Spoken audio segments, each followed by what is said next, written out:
everyone, and welcome to the Scratticus Academy. We are back with some more Dunera, because it is Monday and that's what we do. Otherwise, before that, please check out all the links that are coming up in chat now. A huge thank you to our wonderful sponsors in the form of Bird in the Storm and also Mayhem Press, and you can find all their links down there, so please go and check them out. Otherwise, let's hop around and say hi to everyone. And this time we're going to start with Tool School. Oh, hi. Oh, hi. How are you all doing? I am sitting here. It is rainy night. We've got spooky things happening in Dunera. I have tea and I have pre-preemptive beer ready to go because we're about to get Alice, folks. Hold on to your hats. Here it comes. I'm playing Tollan Folk. Tollan Folk. Yeah, he can be kind of scary. A lot of people are scared of Tollan, kind of freaked out by him. He ain't got nothing on Alice. That's all I'm saying. Why is this now a thing? Thank you. Also, a quick shout out to Jagon's Gold, who is currently sadly can't be here with us this week, but we love her all the same and can't wait for her back. Anyway, so now we're going to hop over and say hello to V. Oh, hi. Hi everyone, I'm V Muse. I am an active player here on Scratticus Academy, and I have my own YouTube channel, The Crafting Muse. And tonight I'm going to be playing Na'di, who is very much a little afraid of the crazy things she saw last time, because you know they got antlers and they don't have healing stuff. So she's not happy right now, and she's hiding away with Avrik in the basement. Perfect, thank you. And then last but certainly not least, Julie. Oh, hi. Hello, I'm Julie. I go by Geographic Arts Online. I'm playing Charlie, who is deep in it right now. We're doing a recon mission and may have to bust out of the church. So we'll see how that goes. So far, not bad. Perfect. I have magic on my side. So, last week, strange things started to happen as these creatures, these people, not too sure, entered Dunera, and they're around 8 foot tall, and they were dressed, or that you could see them with these huge antlers and masks, dressed in furs and leathers. You could see sort of almost like ragged clothing and shells and little black orbs and trinkets sort of attached to them, almost creating that wind chime sort of effect. As Na'di witnessed them in the street and made a run for it towards Bone Bindings, where it seems that maybe one of them has followed. Tollan, however, followed them and approached them as they had their arms open, approaching the tree, him presenting the compass in his hand to see if there was any reaction. And Charlie was led by Tuva down to the docks to show almost a special delivery that had apparently been happening every day for the last week. They had been imprinted with the symbol of the church, and soon revealed a tunnel. And this tunnel seemed to lead under the ground and possibly under Kanan itself and under the church. Within these tunnels, we saw lots and lots of drawings, sketches, carvings, paintings, a real mixture of things that we hadn't seen before, reaching to a huge cavern with stalactites and stalagmites where all of these watchers were cataloguing these crates and these boxes. And as Charlie was sneaking through, we overheard that Tuva had been captured by them. And that's where we're going to start. We're going to start with Charlie creeping up the stairs in... Did you say you were in a watcher's uniform? He was in a watcher's uniform. And these stairs are kind of like a spiral staircase, stone on either side, almost as if it's been chiseled out of the rock itself. This doesn't look like someone has come and put stairs in. This looks like this is old, and people have dug into the earth. What are you doing? I'm keeping just enough distance. I'm close enough to like hear or like see if they like turn somewhere, or potentially like, I don't know, be able to like see them stop and then I'll stop. But I'm keeping to kind of like shadows. How dark is it here? Is it more lit? Are there lamps or anything? It seems to be there. You can see small crystals on the wall that are lit up. They're giving a very soft glow. It's getting lighter as you go further up, but there are still like little pockets of shadow that you can slip and hide and things like that. And you can keep your distance and pace as you see these people walk. There's quite a few watchers, in fact. They don't seem to be coming down the stairs. They seem to be going up, and you can follow them up this stone spiral staircase. And you see, as you're going up here, almost like this tunnel of stone wall and different extra staircases seem to be dug out of the rock, going off in completely different directions. There are two either side of you. You can see one off to your left a little further up, and there is one on the right, very much further up. And it does get lighter as you go. All the colours are different.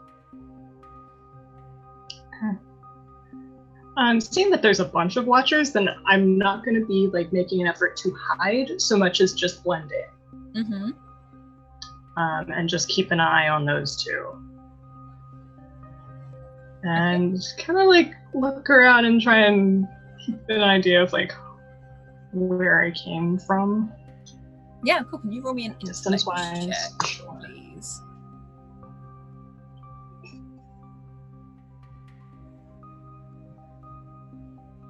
Wow. Big 3. Yeah! This is slowly becoming a maze to you. You are seeing staircase after staircase. You're seeing watchers. It's almost hypnotic as you see these multiple staircases with all these people dressed the same, passing in and out between these tunnels and these different passages. You know you came from the lowest level, and you can feel the temperature rising as you go up, but that is your only indication. All right. Well, I'll just keep following then. So are these the two blonde ones? Yeah. You're following the ones you saw. Okay. As you keep going, you can see them. They seem to be not chatting with each other, but there is some sort of communication. It more seems to be really simple things like checking the time and how things have, what do we know so far, but nothing of real interest through it. And you see them after a while reach one of these other spiral staircases, and you see them quite far up disappear off to the right. And I need you to make an intellect check for me, please.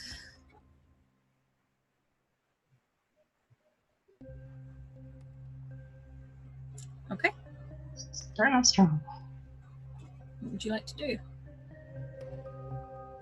I'll try and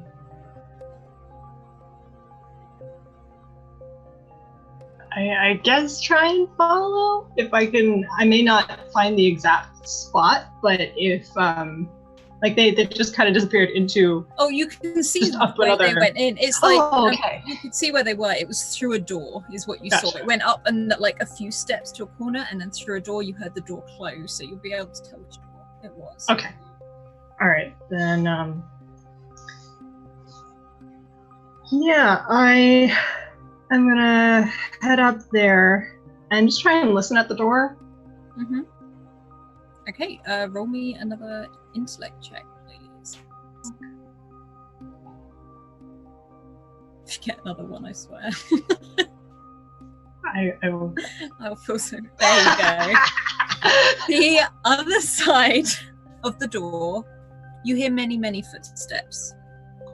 you hear the sound of almost like footsteps on a very stone floor, but like a marble stone. You can hear that ring and almost an echo of them. So you can probably guess this is a large hall, sort of with high ceilings. As I said, you hear lots of people walking. This doesn't seem to be like a private space. This is probably where a lot of, as it were, traffic goes in and out, because you can hear multiple sounds on these stone floors. You can also hear a lot of chatting. But again, it's passing past the door, as if people are walking and talking. This isn't like a meeting hall or something like that.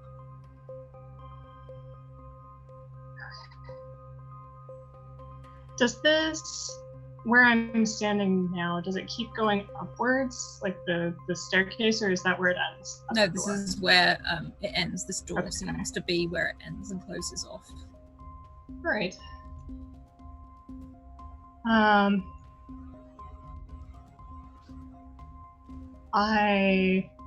didn't mention this before, but I've kept Al just like kind of tucked in jacket. Yeah. Or like up my sleeve or something. Yep. You can comfy with this. We've done this before. Pocket Al.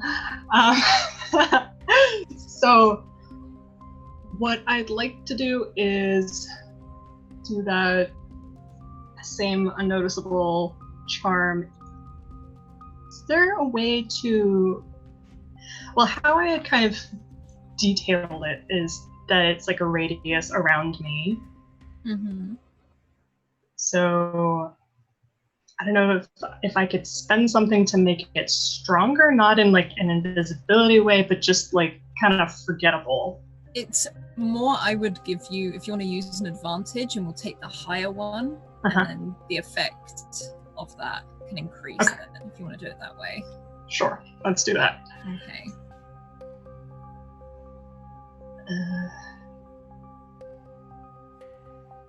I'm gonna spend some effort.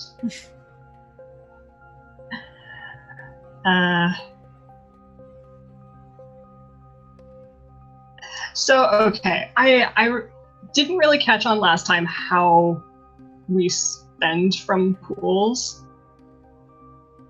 So if I was to send effort, I know it is an intellect check, and I have one edge in that. So from there, actually no, I have two because I took that advancement. Yeah, and then you can use the set. You roll the intellect, and then just do exactly the same thing again, and we'll take the higher one. You got muted. Okay.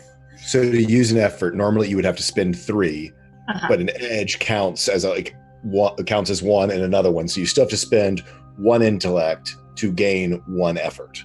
Mm-hmm. Okay. Which lowers the difficulty of whatever Alice has in her mind. Okay. So it doesn't matter. It feels real good every time. Jesus. Okay. We'll just say that's what you do. I think it works. You can sort of focus for a moment, and you almost feel the energy sort of flow through you, and you send out. If it wasn't today, the only way I can describe it is almost like a sonar type thing, but it has the opposite effect for everyone else. So like this broadcast signal, but just it's like it distracts everyone. It's sort of, you can hear it chime off of ceramics, off of metal, sort of making other things, whatever is in this other room, give off a sound. And people seem to look around and not at the door. Let's see.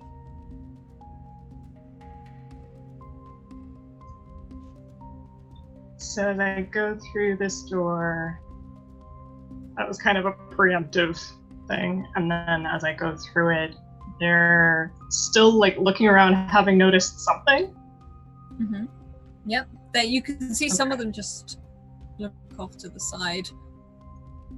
And others you can now see as you step into this room. This doesn't look like the main level of the church. This does look like a lower level still, but you've never seen this before. This is not a public place in the church. You can see lots and lots of people walking around, probably going about their daily jobs. Effectively, you see lots of watchers. You see lots of people in long robes. You see others dressed as the deacon was. But they don't seem to notice you. Do I spot our blonde friends? Roll me an intellect, please.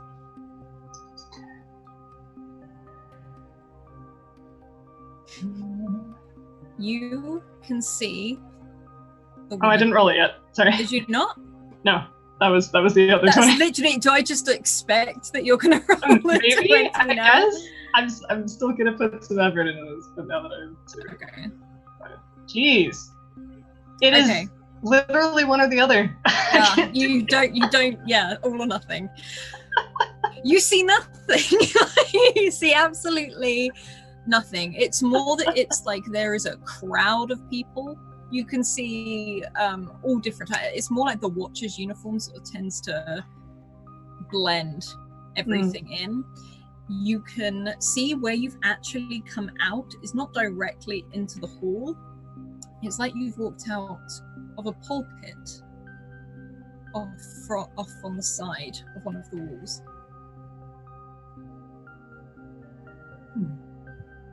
But again, people don't seem to notice you. You can walk down the pulpit and... How many directions are there to leave this room? You can see one big staircase that goes up. You can see a few other doors down at the completely other end of the hall.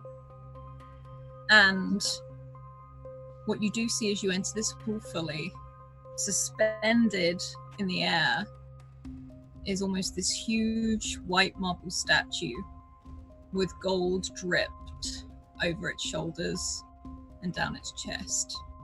You can't tell if it's male or female. It's literally just a very simple figure of a human.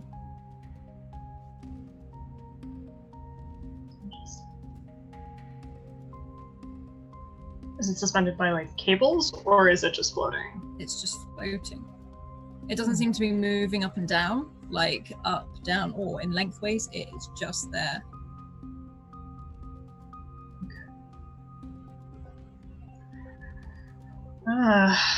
Well, I'm gonna head for the stairs then. Okay. If anything, I will attempt to get on ground level. You start to walk, and you can weave in between these watchers and all these people in robes. And then you hear a voice. Excuse me. Excuse me. And there's a hand on your shoulder. It doesn't turn you round. It's almost like to stop you. And I turn around all casual naivete. Hi. You are face to face with the blonde brother.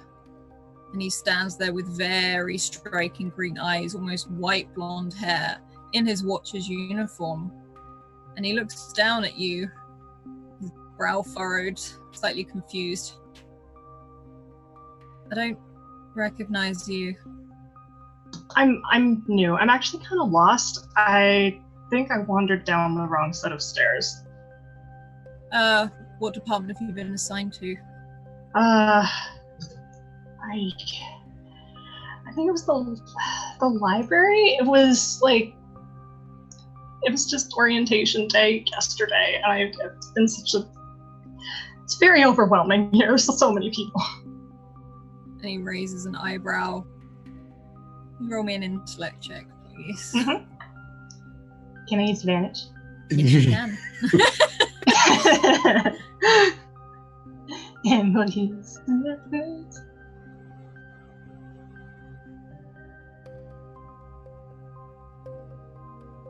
It's probably a good thing.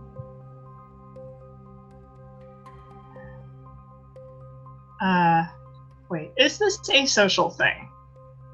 This is, yeah, I'd say it's probably more a social thing than anything else. Because I forgot that I do also have a skill that is specifically persuasion. Okay. It's just general like social interactions, and I think that's more of like a part of being trained to either not attract notice or get in with the right people kind of thing.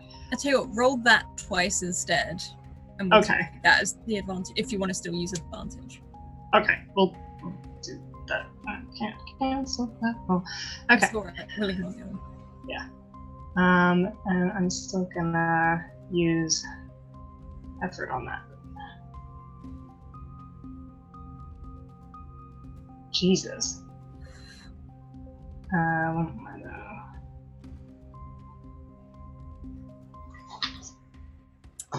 He looks at you. He sort of looks you up and down at how nervous and awkward you look. He's like, oh God, you are a newbie, aren't you? And sort of wrinkles his nose. Sorry. Fine, come with me. And it sort of...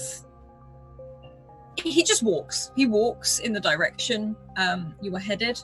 And he's like, do you have any papers telling you where you're supposed to go, or what?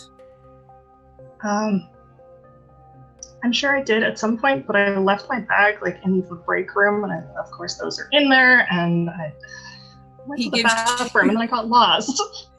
He gives you a very pointed look, almost like he can't believe it. And you can see on this watcher there is another badge, just a stripe of color, and you can assume he's probably a higher up watcher, maybe in charge of newbies, you're not too sure. But he sort of looks at you like, have you at least been through all the checks? And have you been through all the oaths? Yeah, we did those this morning, and we were just about to, I guess, start our assignments for the day, and I needed to go to the bathroom, and then I just went the wrong staircase. Okay, if you've got no papers, make yourself useful and come with me. And he starts walking. And he heads towards this door at the end of the corridor. And it's another staircase. This place seems to be like a maze in general. And he opens the door and looks for you to go in. He's like, after you, come on.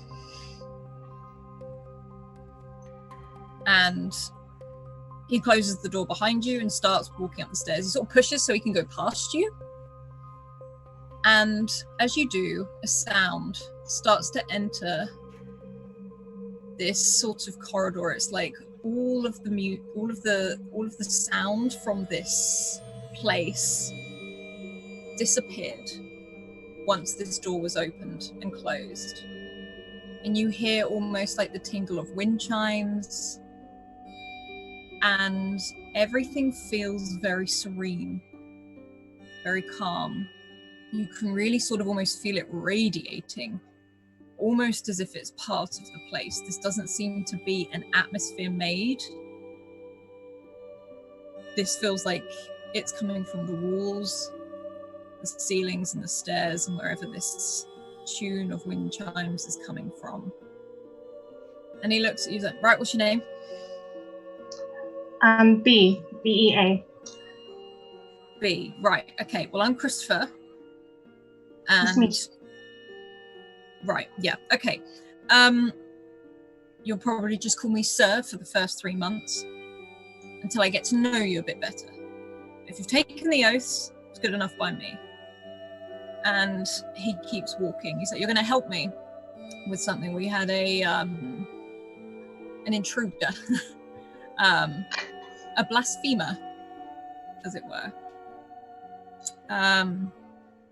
Just a few questions to ask them, or had asked. And he sort of pauses, almost looking around, taking in the sounds themselves. As you see these small, tiny wind chimes, these little bits of metal actually hanging from the ceiling, just lodged in the air. But I'm guessing you haven't been up here yet. No, you probably would have found me here if I had. It's really pretty. Okay. And he just sort of seems to just like, it's like he's seen it so many times. He brushes it off and he keeps walking up these stairs. So, why did you become a watcher? Well, I mean, there's been so much crazy stuff happening recently, like the trams falling and all that stuff. I figured I could help kind of And he does watch you. As you say each of these words, he does watch you. I'm not lying. I want to protect people. This stuff's been crazy. He's like, are you saying that out loud? I'm not lying. No. that was Julie. I mean, really, it's just been there's. And you realize he actually looks past you and just brushes some fallen dirt from the top of your watcher's jacket. Oh, thanks. You need to look presentable. And he turns and he keeps walking up these stairs. And these stairs seem to go on forever. And then more people, again, very much like the stairs you came up, there's other doorways. Almost some of them seem halfway up the wall. And people step out of them. And there's people in long white robes, long sort of red robes, and long sort of a mixture of red and white, very much like you've seen on the banners that you saw on the season tree. Ah, they must be done. Right. We will hop in there quickly, gather her things. Your job today is to take her home. Okay. Do we know where she lives? Sir? Yes. It will be in the catalogues. And he sort of keeps walking. She, once she finishes her meeting with the Silence, then you take her home. And she won't say anything. She's in shock. And he smiles. Kids can lose their voices when they have a shock.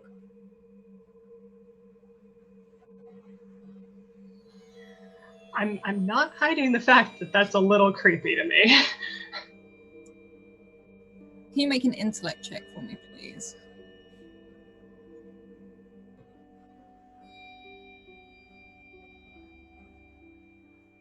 Okay.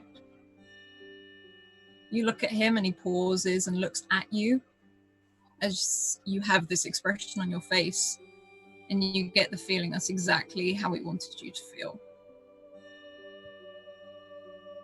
Come on. And he turns and keeps walking up the stairs. I'm very quiet the rest of the way. You come to an opening platform at the top of these steps. It's almost like, it's not quite a corridor, it's too wide to be a corridor, but there's lots and lots of rooms, lots of doorways. And these are very, very different from the ones that you have seen in the main church and from the ones you've just come down from. All of the ones you've seen downstairs are wooden. These are metal. They are plain. They have a small window in them, and there looks to be heavy-duty locks down each side.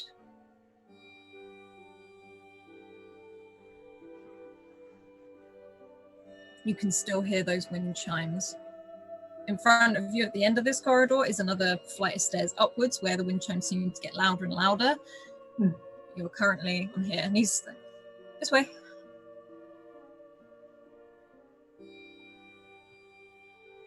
And he walks you down to the end of the corridor where there is this metal door.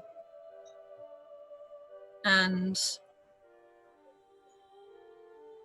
there's a small hatch, and he opens it. This one. And you can look in, and Tuva is in there. In the corner, silent, hands over her chest crossed, with these two robed people in there with her. You can't see Brenna.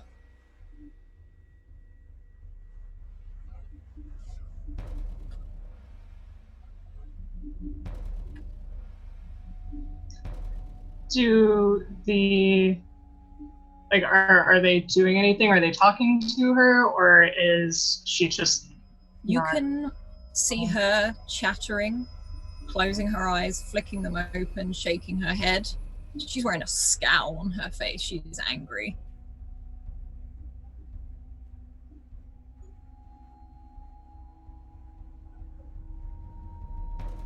And Christopher turns and looks at you with a smile. You'll walk this one home when we're done. Okay. Wait here. What? Okay. And he walks away and heads up the stairs. And we're going to hop over to Tollan. Hi. And Tollan, you are by the season tree and you were approaching it. Yeah, Tollan was, after this being reached out to him and curled his fingers back around the compass and closed his fingers over it, and then said those words, "Look to the sky, she sings again." They resonate with him, and he just started chanting, "I mean no harm, I just want to learn," and truly means it as he tries to observe and figure out what this is that he had seen on those ancient carvings in his journeys a decade ago or more. You can approach them. Are you still keeping your distance? What sort of distance are you keeping from them?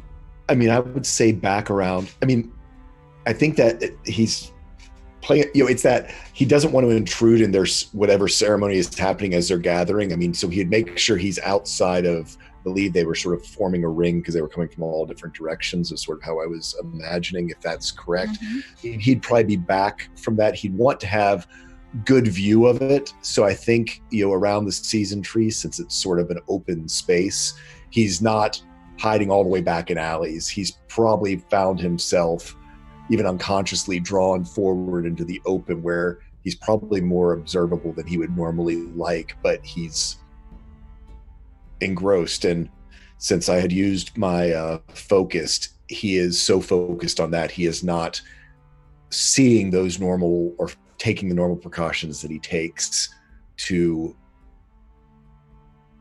be unseen when he's in public. As you step forward, you watch them come together. They don't link hands, they don't link arms, nothing like that. But they do sort of semi-reach out to each other. And you see them unfold these long fingers. But are very human fingers. There's no claws, there's nothing that makes, literally the only thing that is odd is the size. The palms are huge. And you hear that rattle of the shells and the orbs and the bits of driftwood clacking together, some that hang from their antlers, as they slowly start to move, all in synchronization, very much like they spoke to you. You could say it was almost like a dance, but there's not enough movement for it to be a fluid thing. It's almost like they're repeating certain movements. And you do notice around their necks, all of them do wear an orb, a black onyx orb with a chunk taken out of it.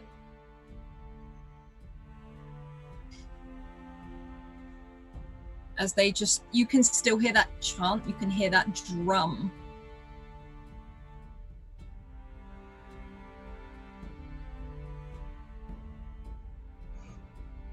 When Tollan sees that, and I assume recognizes it, It's not quite identical. Right. But Same they size. all have one. No, the size is about this big. Oh, theirs is very Tiny. small compared to where Mhm. ours is more Theirs is tiny, bocce almost ballish. trinket size. Tollan would like to search among all of them to see if any one of them are different in size or shape, or if any of them are missing theirs.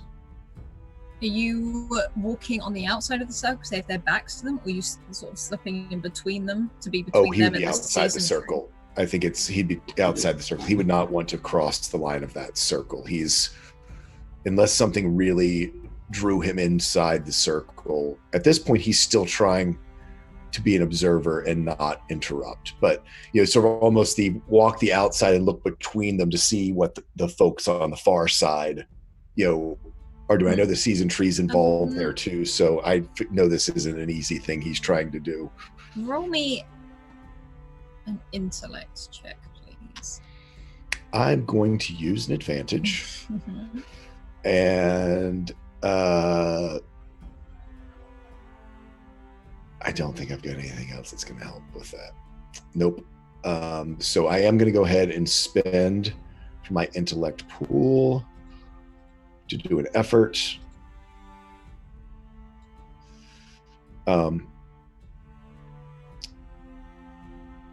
And do the thing. And 19. You feel almost a calm, like a serenity, wash over you as you start to walk around this circle. And you can slowly, sort of really taking everything in. And you can see as they move, you can hear the creak of, you're not sure if it's the arms or the wood that is attached to these things. And the season tree is glowing. It's almost like it's pulsing by the roots. As they do this, you see each and every one of them wearing these things around their neck. Each one is a different color as it glows, almost like a shimmer. Very much how you saw the oil slick in the sky. Each one seems to be part of that oil slick as a shine sort of sends over it. Lots of things. So Tollan, as he often does when he is trying to puzzle through things, starts talking or muttering to himself. Well, none of you are missing one, so it's either something different or someone else's or somehow connected. But that allays my fear that one of you had been killed or had yours taken.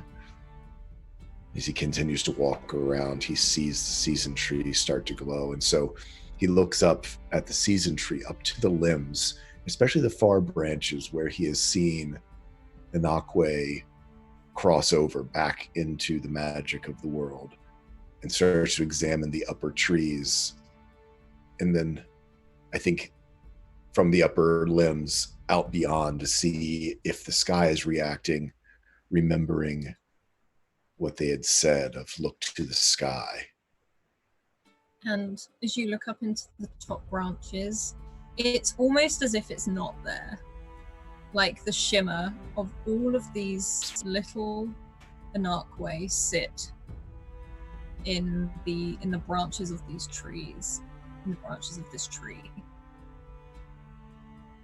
Because of your history, you get a feeling they're not partnered with anyone. In fact, you see that little monkey run and jump and disappear as he leaps. It's almost like a memory that is imprinted on the tree of what was here, what has been here.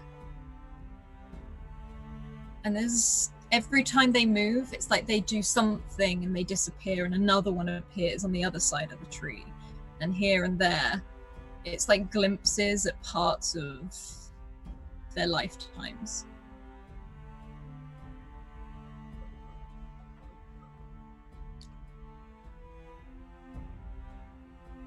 Tollan just looks up in wonder at this, as these echoes of these Anakwe sort of dance on the trees. I sort of almost see as how you can almost sometimes with the branches, especially in the wintertime, like make shapes and that they sort of all connect to, you can almost pick out the outlines. It's like you almost have to double check that you've seen it. Right. You definitely have.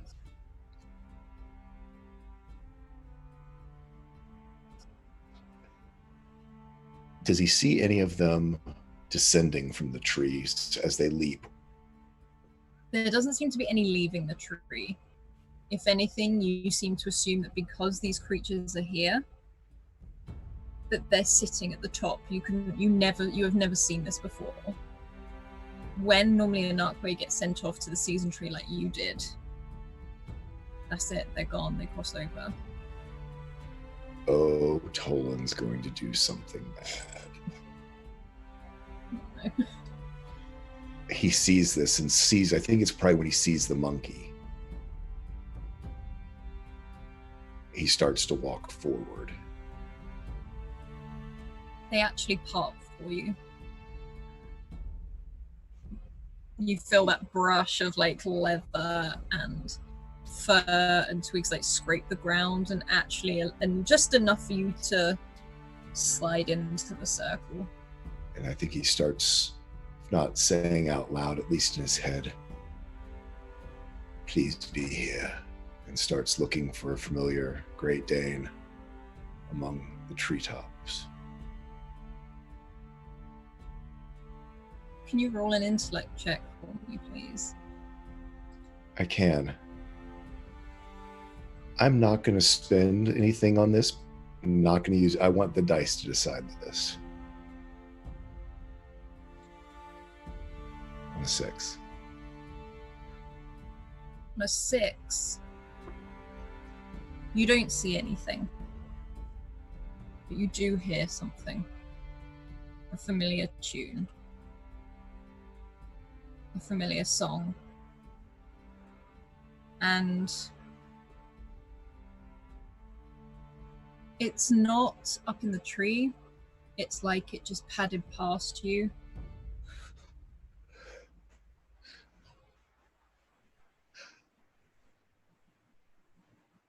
Tollan shudders.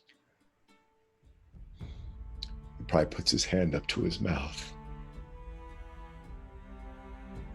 Almost instinctively placing his hand out at that height. You feel a warmth. And He's afraid to look down. He keeps looking up, afraid that if he looks down, it might break whatever spell he's under.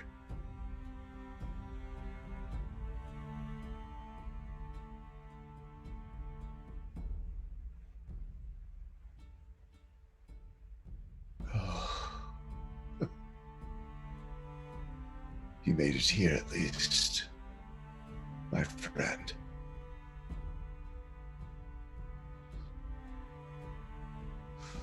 We miss you.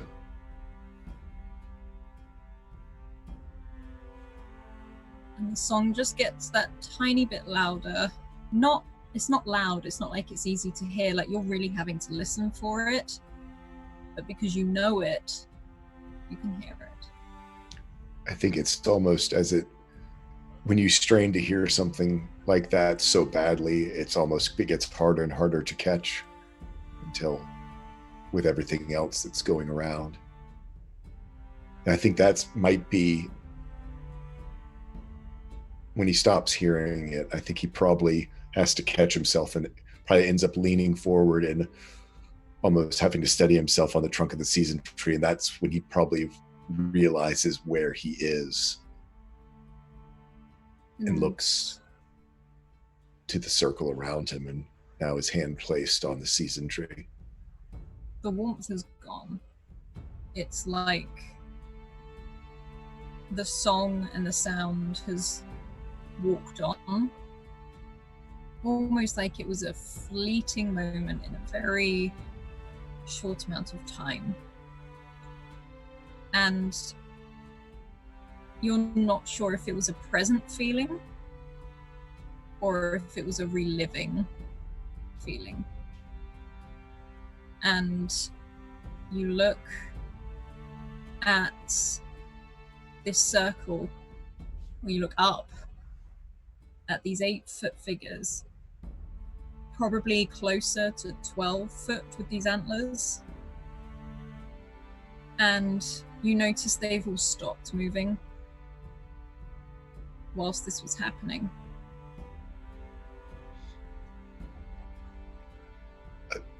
I'm sorry. I got carried away. I didn't mean to stop what you were doing. It must be important. And I couldn't help myself, though. There's a strange rattle. And you see one of them take a step forward. And the rattle is from this driftwood, these shells, these orbs, these pebbles, even some seeds. And it kneels down to your level and holds out this long hand, like it curls open. And you do notice in the fingers, it's like there is an extra joint. That's why they're that long.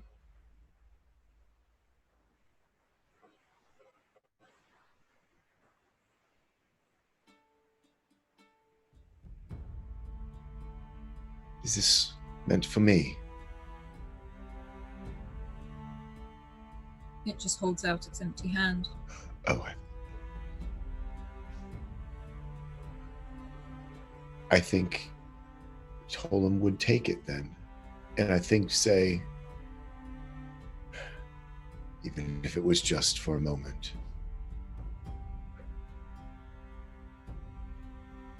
Thank you. Thank you for letting me know he was okay. And just reaches out with his hand just to, almost in a motion of thanks and some solidarity, squeeze the hand just as to convey his emotion for knowing that. You take this hand and it's a very soft hand. Like the skin itself feels very, very soft, very, very warm. And it's like you're taking the hand of an old friend. And as you take the hand, his fingers close over your palm very gently. It doesn't seem like if you pulled your hand away, it would let go. This doesn't seem to be like grabbing hold of you.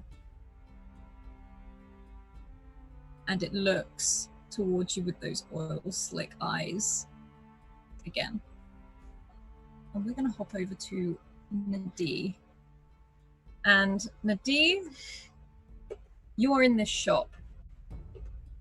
You are in the dark with nothing other than the light from these two anarchway in this cellar. And you can hear that song from upstairs, that creature. And Avrik is furiously punching into this phone, trying to ring Tollan. He's just, I'm not getting any answer. Why am I not getting any answer? Because it's Tollan. You know he doesn't look at it like he's supposed to. But it's ringing, like, and he looks at it and he's showing you, and it does literally just. You're ring. assuming that his battery is on right now. And he just sits down, puts his head like in his hands briefly, not like out of upset, out of like, you know, sort of annoyance, but then looks over to the orb, and you can guess it says something to him. So he's like, "Shut up!" Like sort of. What? It's not saying something Walking to to it. hear. You Singing. can't hear anything other than this drumming that is coming from outside. And can you make an intellect check for me, please? I'm gonna do advantage. Ooh. Or yay. We'll take. Yeah, we'll take the Yeah, first. I would take the first one. We'll take the first one, please. You look at Avrik as he's still trying to punch these numbers in. He's covered this terrarium with his coat. Clyde is sort of curled up at his feet. Doesn't seem too bothered, but then Clyde never does. And you can hear a cracking. And you feel very cold. Okay. I'm gonna look over at the orb. The orb is silent. You can't even see a glow coming from, like, underneath the coat or anything like that. However, above the floorboards, you see a small ice flower start to grow through one of the cracks. Oh, it's made it that far already. Okay. Avrik. What? Sorry.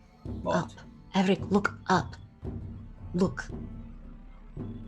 Oh, God. And he looks so done at this point, and you can see the ice seeping along the floorboards. You can see it almost like frost, and that sort of almost like smoke, like a cold mist starts to leak through the floorboards. We need to go, like now. And he starts like scooping up the terrarium. We can't stay here. Let's go quickly. You start to move. You hear the bell of the door open. Oh no. And Avrik has already started to make his way over to this other trapdoor, and you can see him sort of peering out, lifting it up. And you think you hear him for a second, and goes, yeah, it doesn't squeak. And lift it up and look out. Okay, there's nothing here, we need to go. Okay. Well, yeah, we're going now, but the bell rang in the shop already. Yeah, that's where we need to go. And he's sort of looking at you, almost like we're very scared, but very firm. You want to go back gaze. around to front the shop? No, I don't want to do Away that. from the shop. I'm going away from the shop. Like, he's got the orb, like he's got the terrarium. He's like, we go away, whatever that thing is. It wants this. All right, we'll go.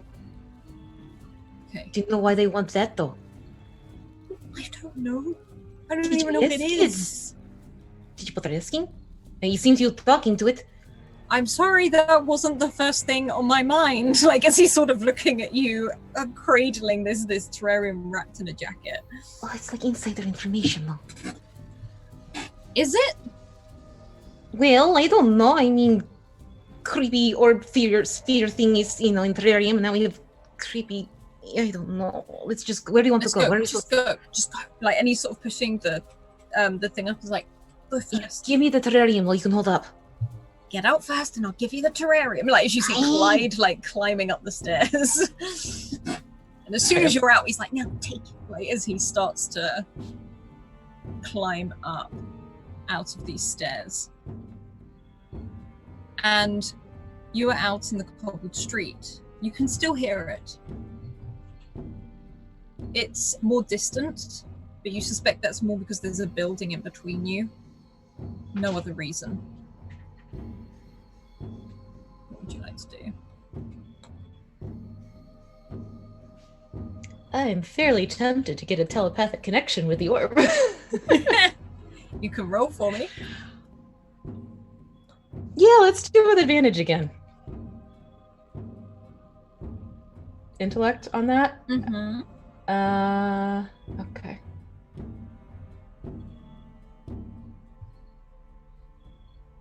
Come on, oh, did it freeze up on me again?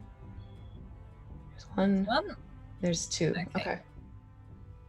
You reach up and reach out to this orb in this terrarium, and you can sense almost like hundreds and hundreds of words running through this orb, almost like it's difficult to detangle them. It's like people have said loads and loads of sentences and put all the words in the wrong order. And you hear a voice come through very clearly. And it's almost a whisper. It's more that it's faint. I thought you had to ask first.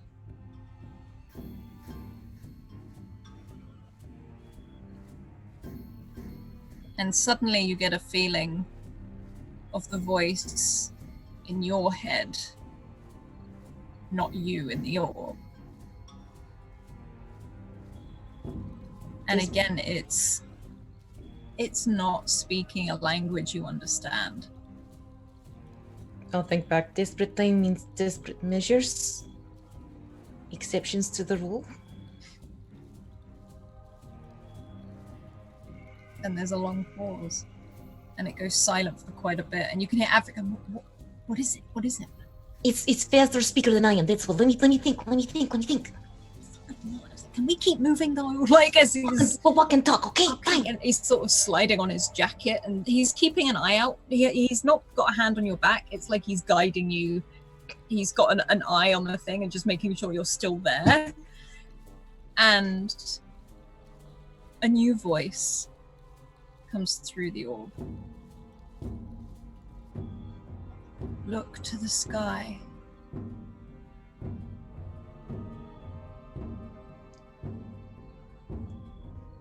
I look up. Look to the sky. And you do see that oil slick.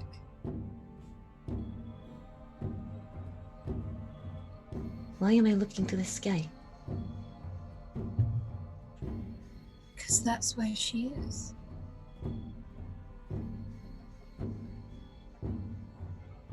Oh, who's she who? The she. The she. Her. Girl, the name by any chance is usually very helpful information. She has many names.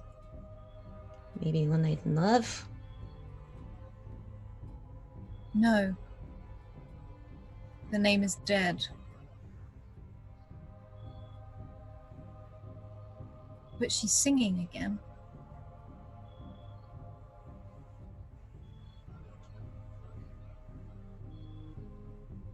Okay, she's dead, but she's singing.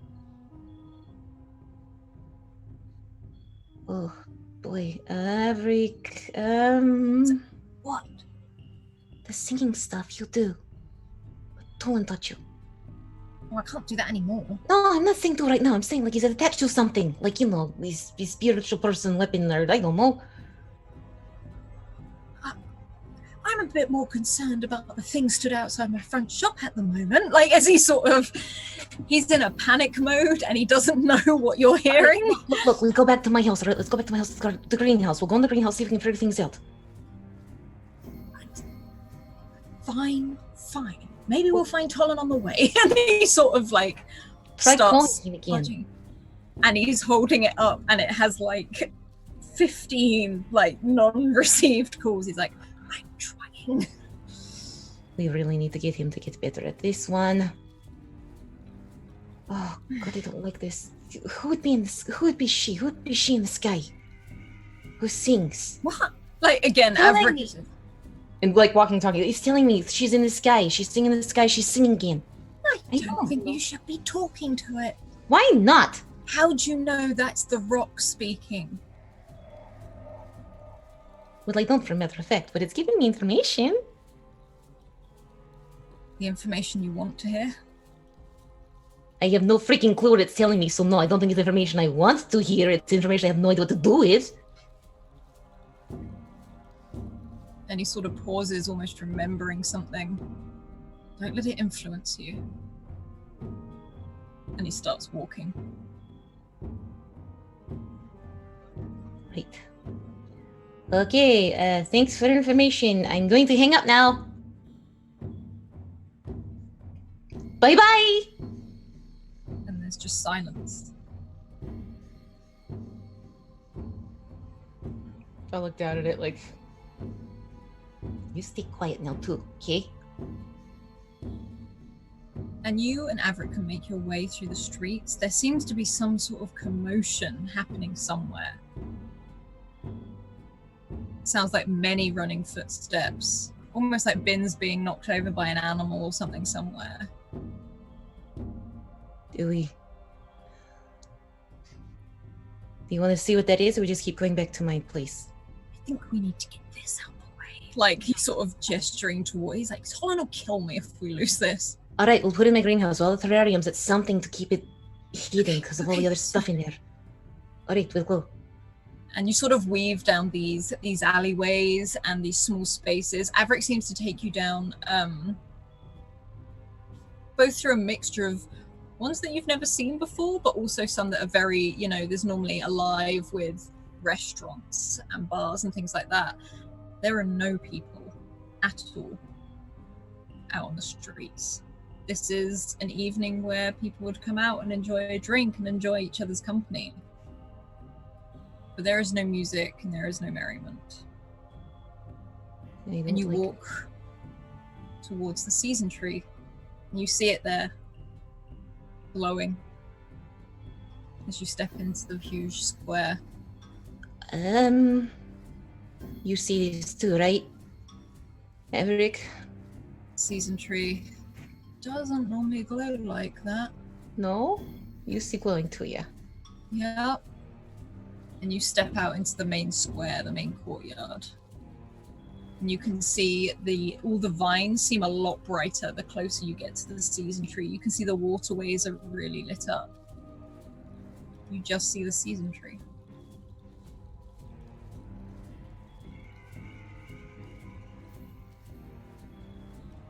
Oh boy. I don't like this. I don't either. There's no one here and the thing is glowing like a beacon. Okay. Let's just take a wide berth of it. And he starts. Could I do my sense magic thing again like I did the first go around? Mm-hmm. Alright. You know what? I'm gonna use one of my auto success deals on this one. You feel a lot of magic around you right now. Like, concentrated.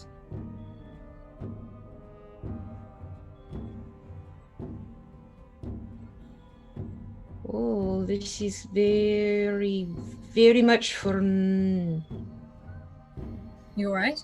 There's a lot of magic happening here right now. Never felt this much here, right here all at the same time before. Okay. This is fine. It's okay. Let's keep moving. Alright. Don't get too close to things just in case. I don't know. Okay. And you can really feel that it's centered around the season tree. Just this huge sense of magic. If I look up to the sky, is there like any connection between the tree and the...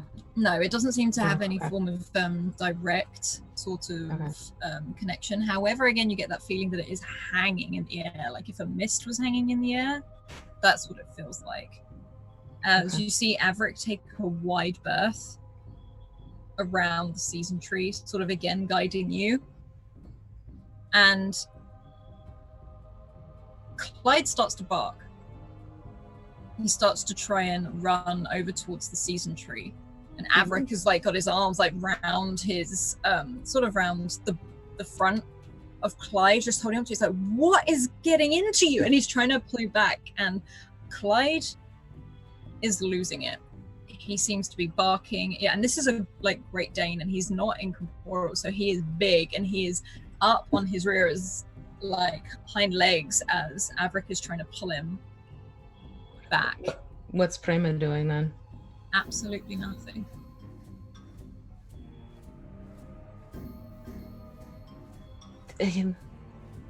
What has gone into you? Like, and he's like trying to pull Clyde away. Clyde, come on, let's go, Clyde. I don't know why he's doing this. And he's like, help Avrik, Prema. He's just like pulling this dog who's now it's like half whine, half bark. It's not like a sad whine. It's like a longing whine as it starts like pulling. Can Prema like hop out and sort of like try and distract Clyde and like be like, "Hey, puppy doggy," and yeah, roll an intellect for me, please. Okay. Yeah. Prema manages to not distract Clyde because Clyde does not take his eyes off the season tree. But he does go back down onto all fours, sort of tail between his legs and whimpers, almost following Prema more than anything. Avrik still has like a firm hold of him and is leading him away. And as soon as you hit the edge of that square, and as soon as you go down that street next to the waterway, Clyde acts as if nothing happened. Avrik, has he ever done that before? Avrik pauses. Once, yeah, but I don't remember why. Do you remember when? And he slowly shakes his head. No. I can't remember. Like, truly can't remember or forget? I don't know. And he starts walking on, still a firm grip on Clyde, just in case. We're sticking a pin in that statement. I'd like scoot right behind him, holding the terrarium and keeping an eye, and probably letting Prema kind of stick with him and Clyde just to help him out a little bit too. Yeah. And I'm going to take a real quick bio, and I'll be back in a moment. I had to get my beer. Vodka. Oh my god! I thought you were supposed to knock first. Oh, Alice. Yikes. Oh. Okay, and Christopher's totally onto you. He is so totally onto Charlie, I think. Oh yeah. Oh, I mean, God. if her magic doesn't work, You never know with Alice. It can be just like, no, it worked fine. And you're like, no. No. Yeah. Oh boy. I'm thinking he could see through stuff at least. Oh boy. Yeah. Oh, yeah, because she's see right through the disguise. Yeah, because it's a lie. The disguise is a lie. Yep, and looking beyond you, but then acting like there's something on the. Yeah. Yeah. No. Yeah. This is where the players start having their mental breakdowns. Yeah. No, Justin, you're right. No, Christopher definitely was touching the disguise. Yep. Which I'm not really clear whether the disguise thing like actually changes the clothing or if it's just an illusion over your clothing. Yeah. Yeah, because it's different than necessarily like disguise self and D&D. Yeah. Right. I mean, it's this is a Numenera, or actually, I guess it's a cipher. But oh my god! And the ice and the bell and the shop and the Tollan up his phone. Oh dear God! The Alicing has become. Dear God. The Alicing ensues. Alice is verbed. Alice is a verb now. Right. We are going to hop back over to Charlie. Speaking of. And Charlie, you stand there by this door. And you see these two robed people stood in there. They seem to, their lips are moving, but nothing is coming out. But you feel like Tuva can definitely hear them.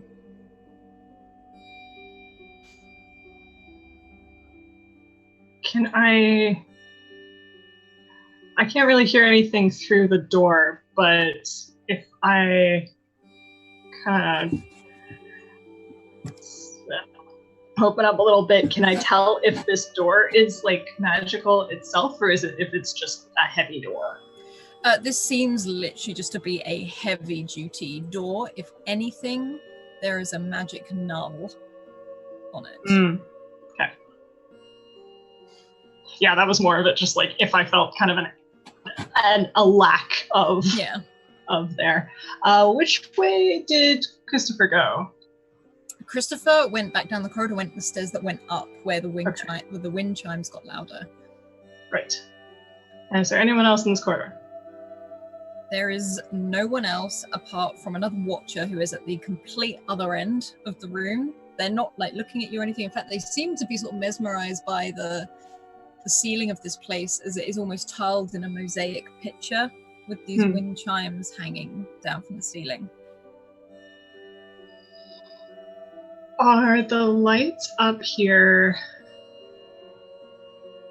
more of those crystal things? Yes. Okay. What I'd like to try is to overload these lights as much as possible in every direction, including in the room if I can. Okay. Can you roll for me, please? Do you have something in particular you're going to use for this? Can I use an auto success? You can use an auto success. Describe it for me. How Charlie does it. What does this look like as this happens? She kind of just like looks around, taking stock of what all is here, and just like knocks on the door, or not on the door, but actually yes, on the door, with her left hand, and the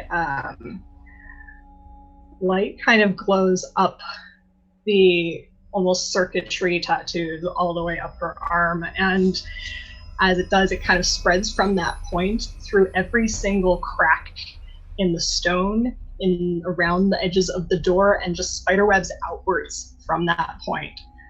And these lights just like get brighter and brighter and brighter until they like lose whatever, even if it's momentary, just like get way too bright and then flicker out.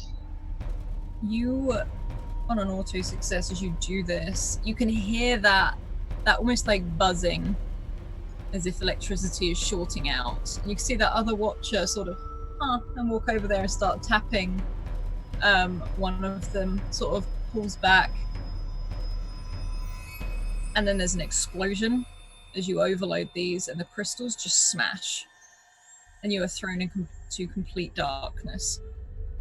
You can hear the other just like, what the, like it's sort of just an exclamation. There's nothing particular about it, but you are completely thrown into darkness, and from the sounds of it, you knocked out quite a way, as you hear lots of people from the hall below yell briefly. I would like to kind of walk a slight distance away and then run back over to this door and start just like pounding on it. Yeah, you can thump on this door, and you do hear footsteps walk towards it, and the door just opens just enough for you to look in. And this person, all in these long flowing robes, look to you. They say nothing. Is everything all right? The lights just went out. Are the lights also out in here? Yeah, the lights are out in here. You can see like a faint glow from one of them that is like twitching and flickering, not actually doing anything. And both of them smile serenely and just nod. Okay.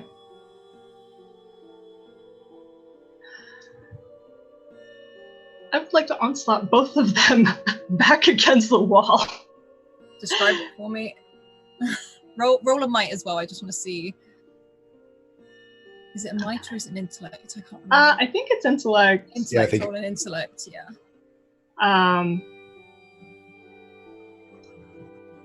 Yeah. Because you can do it, I just want to see to what effect. I'm gonna put some effort into this. Okay. How are you doing this? How is this It's like as the door like opened, just as I was like still knocking on it, I just kind of paused, and then with the other hand that was at my side, just like almost like I guess just like push outwards towards both of them. Okay, so you sort of open that door and you can see them both nod at you, and with the other hand, they can't see it because it's behind the door. And when you push, it's almost like a pulse goes through the room. You actually physically see almost like this purple-esque wave pulse through this door. It sort of takes the door off with it and crashes into both of them, taking one of them out, sending them into the other wall. The other one is just thrown and collapses. Okay. I'd like to drop the disguise on just my face, head over to Tuva. Where is she? Tuva is over in the corner. Her eyes are closed. Okay. If I let Al out a little bit, just to like faintly light this room, I see Tuva. Can I see any trace of Brenna in here? You can see Brenna. Okay. Brenna is over in the corner in a cage, and it can't seem to pass through it.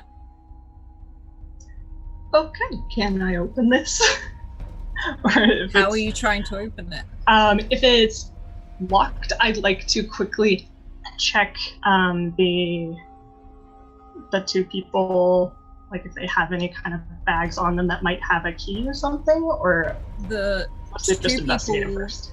The two people definitely don't have the key on them. You probably guess they're brought in here for something else. They don't have the authority on letting it go. Okay.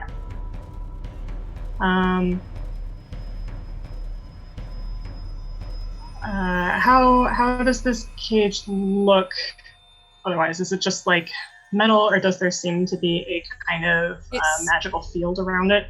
It seems to be like the door. Okay. You can probably guess that's why Brenna's not being able to pass in and out of it. It's like there's a magic cutoff. Gotcha. Okay.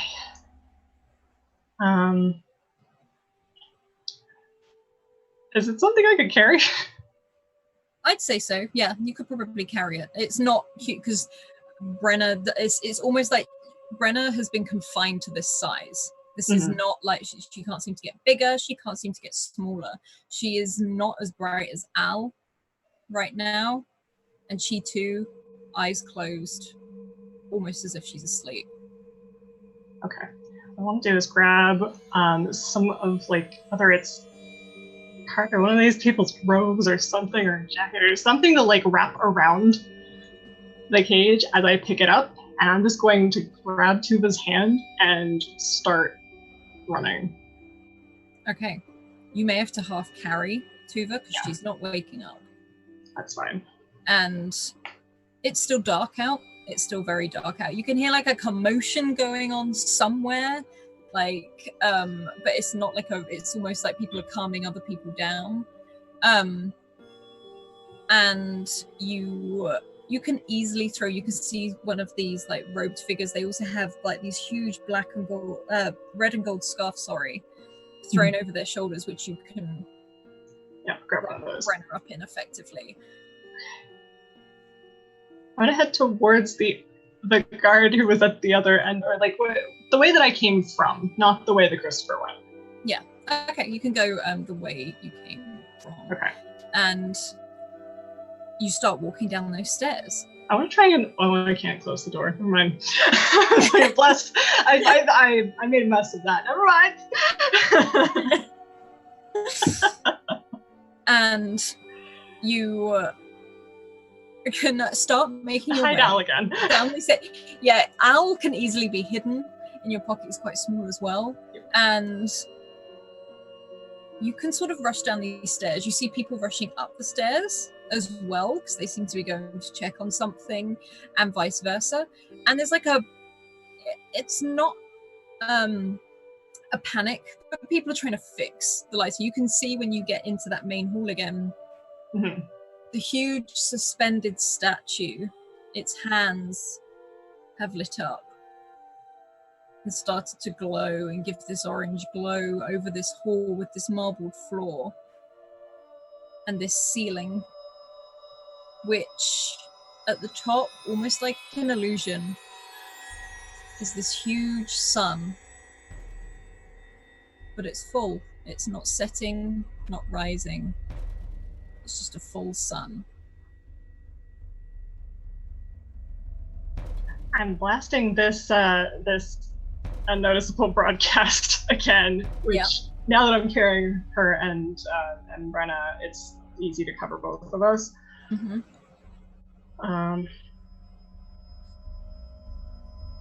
Yeah, I'm gonna make my way back the way I came as best as possible, and just keep things to the side, out of people's way. And I want to have changed my disguise a little bit to match the same bars that Christopher had. Okay. And a different face. Could you please roll me a speed check? Okay.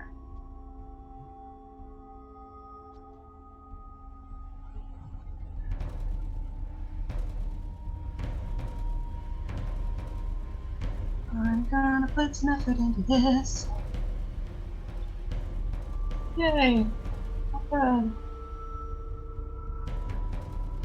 Okay. Okay. So, 13. Okay. You can weave amongst these people almost unnoticed on that. And there seems to be lots of watchers here and there. You do see two come running up to you that look very young. And just sort of go, what do we need to do? And you can tell that they're looking at your now badge. So, what do we need to do? I'm really sorry, we're new here. Where do we go? Upstairs, all the way up, past I know it's dark, but just do your best buddy system. We can do that. And they sort of grab each other and start running towards the main staircase. And you see them go off a separate staircase to you. And you can keep moving. Are you going back down the staircase you first came in, going to the pulpit and going down? Yeah, because I figure everyone else will be going, maybe not everyone going the opposite direction, but a lot of people seem to be going up rather than down. Okay.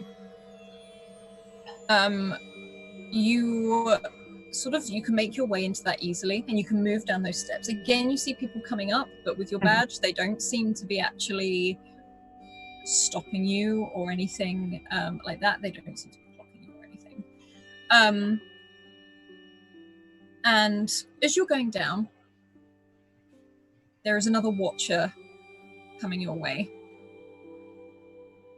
Same sort of uniform as you. It's like, what's this? I was just gestures to Tuva. I know, I'm helping her out. They didn't want her up there with all the lights going out and stuff, so I'm just bringing her down to a nice, quiet place. Figured down here would be better. Is she one of the subjects or not? I mean, it seems like she's just having a bad day. Wait, I'm confused. Is she one of the test subjects or not? No. Okay, then keep going. Okay.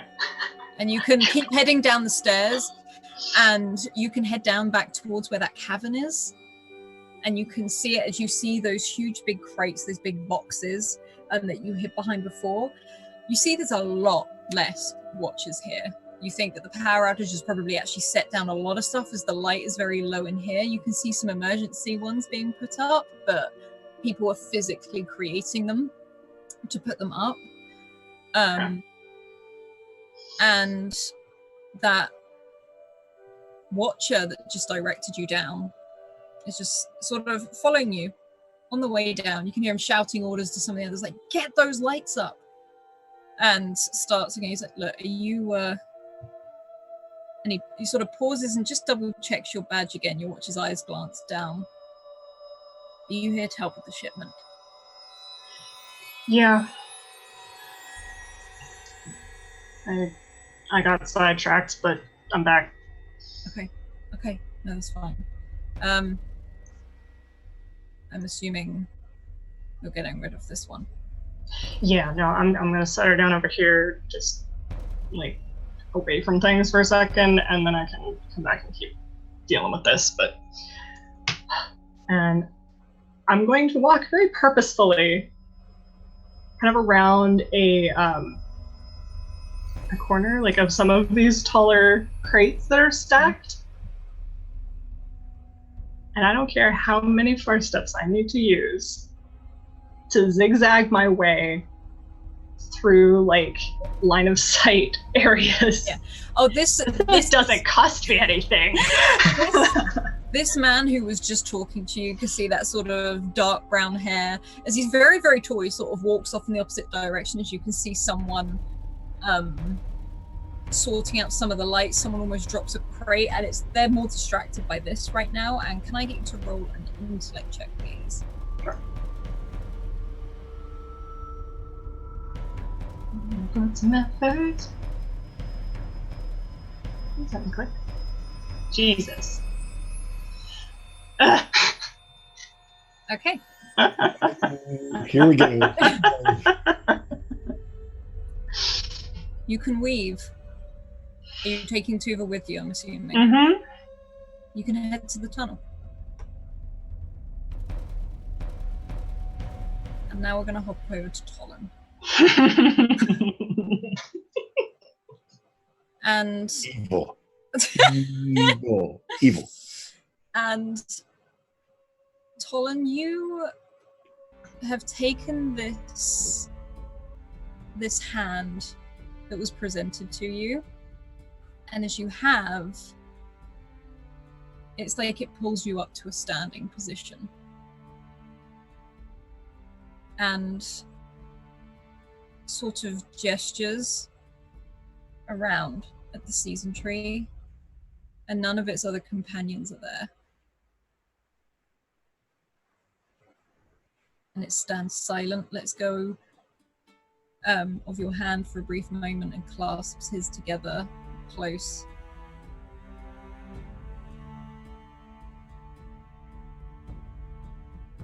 Where did they all go?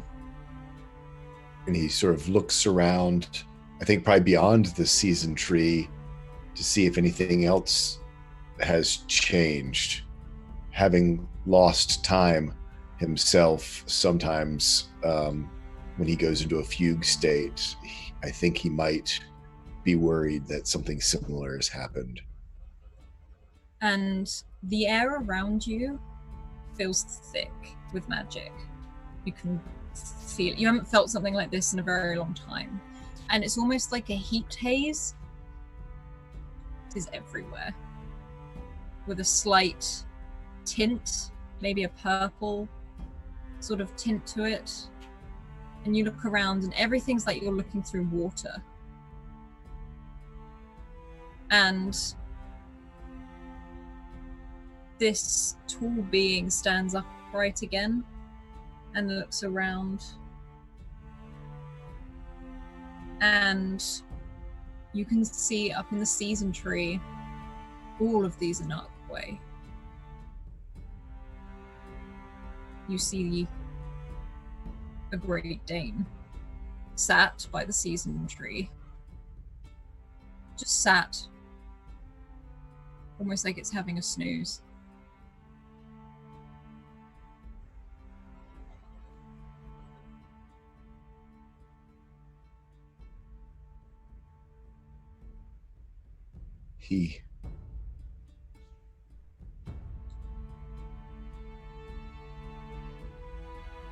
Where am I? Is this the other side? Is this what lies beneath, beyond, across the veil?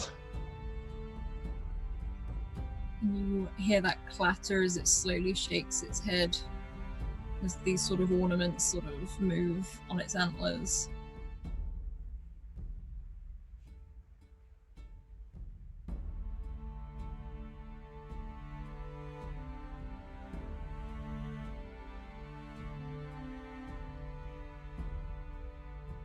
I don't understand. I'm sure there's more here for me to know. But if you don't mind, I just am going to take a moment for myself. And he goes over and sits next to the Great Dane and just starts to pet it on its head. It sort of wakes up, rolls its head over onto your leg as you sort of scratch it behind the ear. And you see this huge 8-foot being just watches at a distance, but watches. He looks down as he scratches behind the ear. I'm so very sorry.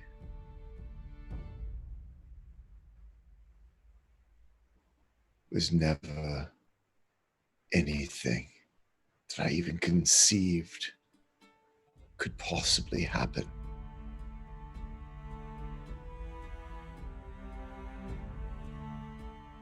And again, it rolls its head on the other side, almost to look up at you.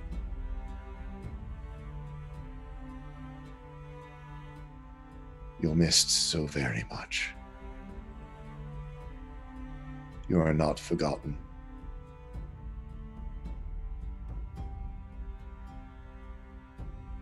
You feel this very heavy paw. Again, sort of shuffle as it shovels its head and puts it on your leg as you sit by it. It's almost as if it's really listening.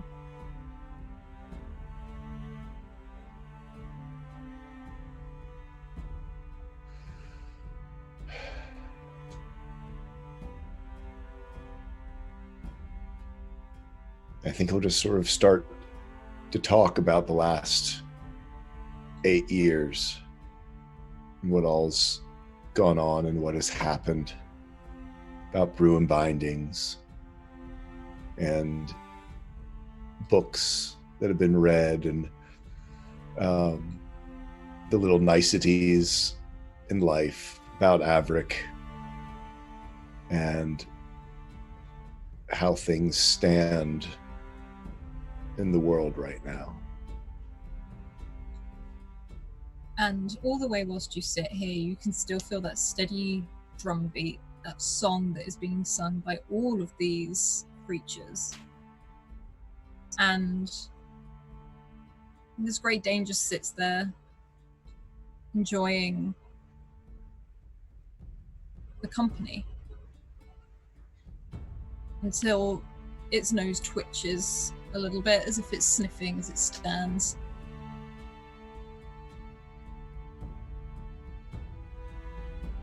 I can't stay here, can I?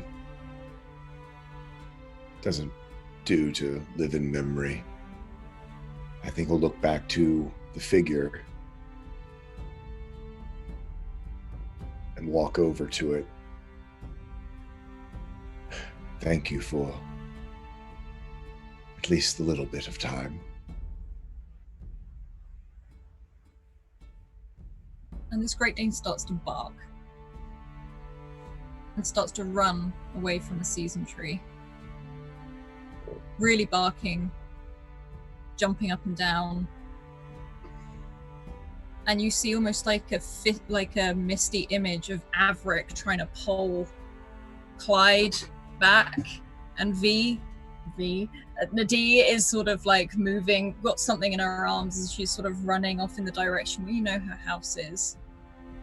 But you can hear Avrik almost like a muffled, again, like you're listening through water, like there's water in your ears.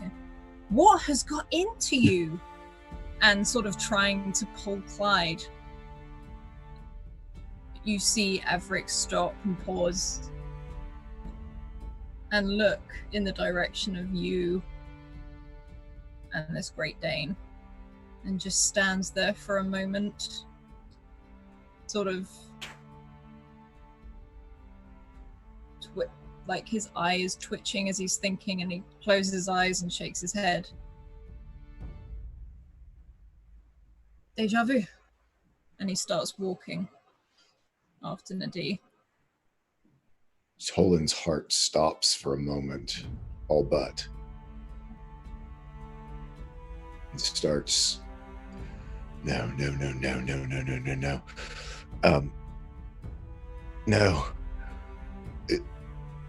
No. Come here. He tries to snap his fingers. This Great Dane does not listen to you at all. He just starts. It's almost like there's a barrier stopping him run towards where you can see Na'di, Avrik, and Clyde as it's sort of jumping up. It almost like it leans on the air, as if there was a glass panel between them. You can't. You have to stay. Be a good boy and stay. And the two paws come down onto the floor again. And it just sits and presses its nose against this invisible barrier. Tollan, I think almost goes over and stands next to, and I don't know if it's solid to him, but if it is, almost puts his hand against it as well.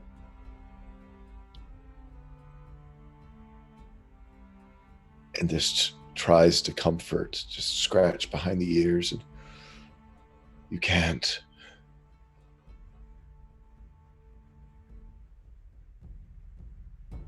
You can't.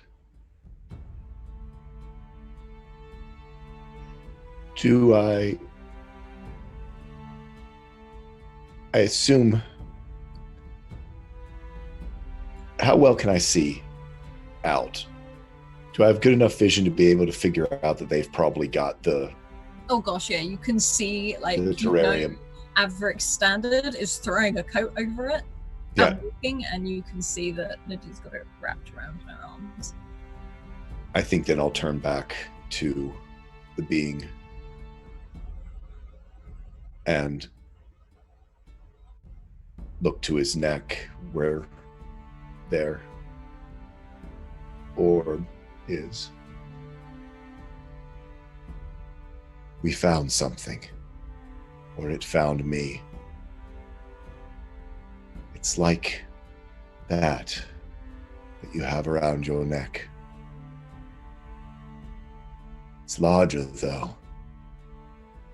It has that same sheen that's in the sky, the etchings of a story, an ancient story. I've seen it in the rocks, in the ruins, old wells. Is that why you're here? Are you why it's here? There's a long pause as this thing remains motionless. The Great Dane doesn't move from where it was. And then the mask slowly starts to tilt down as if looking at you. Its head slightly to the side. And you hear a very low voice enter your head, and you feel this isn't one in unison, this is this creature speaking. And it is very deep. I dry throat, so I can't do it. Mm-hmm. But It reaches out with its hand and starts pouring berries from the palm of its hand before closing it once more. And you can see these little red berries just sort of dotting and rolling by its feet. She grows weaker, but we hear her still. The dark times are at the brink. The past is creeping in, Soul Speaker.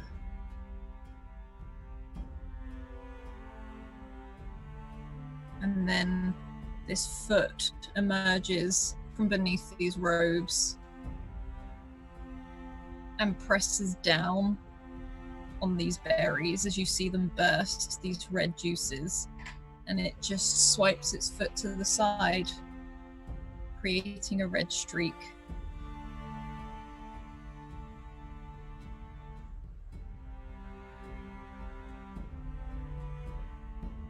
Did I start this? He looks over to the Great Dane and to them and to the sky. Did I bring the past down upon us with what I've done? Have I broken things? Done something? Created an aberration that can never be fixed? And again, that shake and that clatter of driftwood shells and pebbles.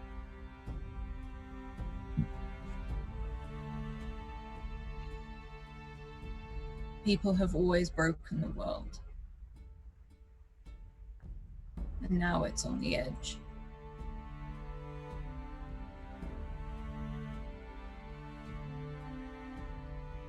What do we do? Can you tell us? There's pieces in motion.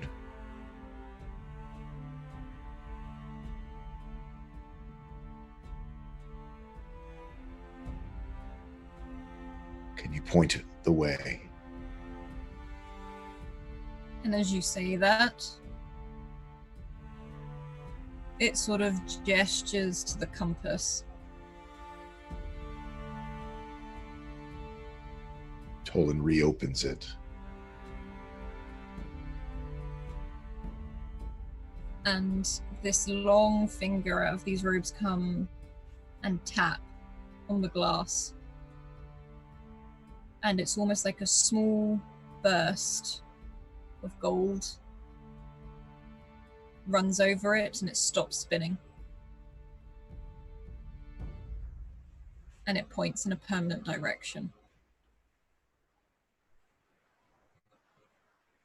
And it closes your hand over it once more.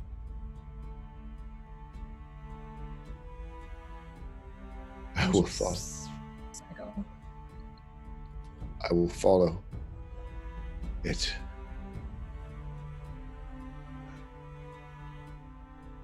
I'll probably need help. I hope that's okay. And then it takes your closed hand and pushes the compass back to you towards your chest. And as you look around, that haze slowly disappears.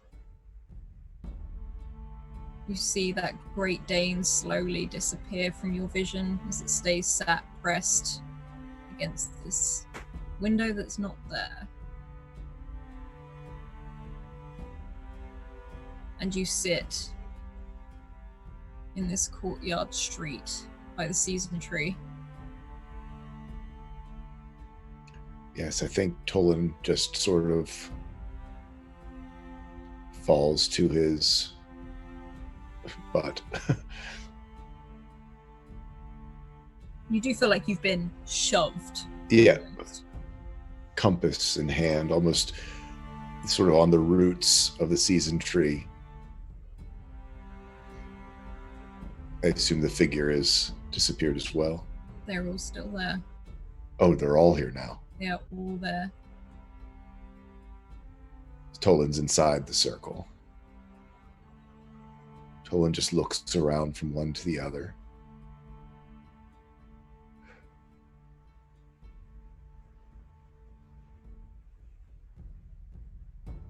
Guard it well until we can fix things. Tollan will sort of have to take a moment to lean against the tree to get himself up on his feet again. I think almost staggers sort of into the night, following behind where he saw Na'di and Avrik go. And as you leave, you can hear almost a whisper on the wind. He means no harm. He just wants to learn. And you can keep walking, and down the end of the street you can see Na'di and Avrik quite a bit further up.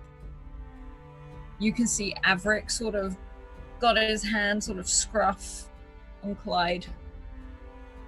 But you see them. I try to catch up. I win, run. I don't think Tollan's capable right now. I don't think he would call out, though, either.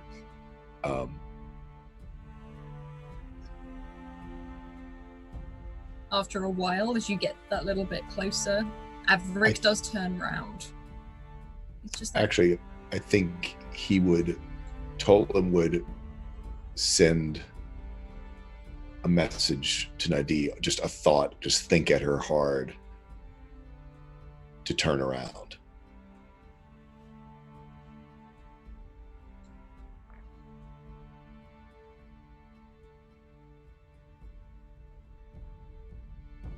and you get that thought. Kill Mr. Tollan, sir.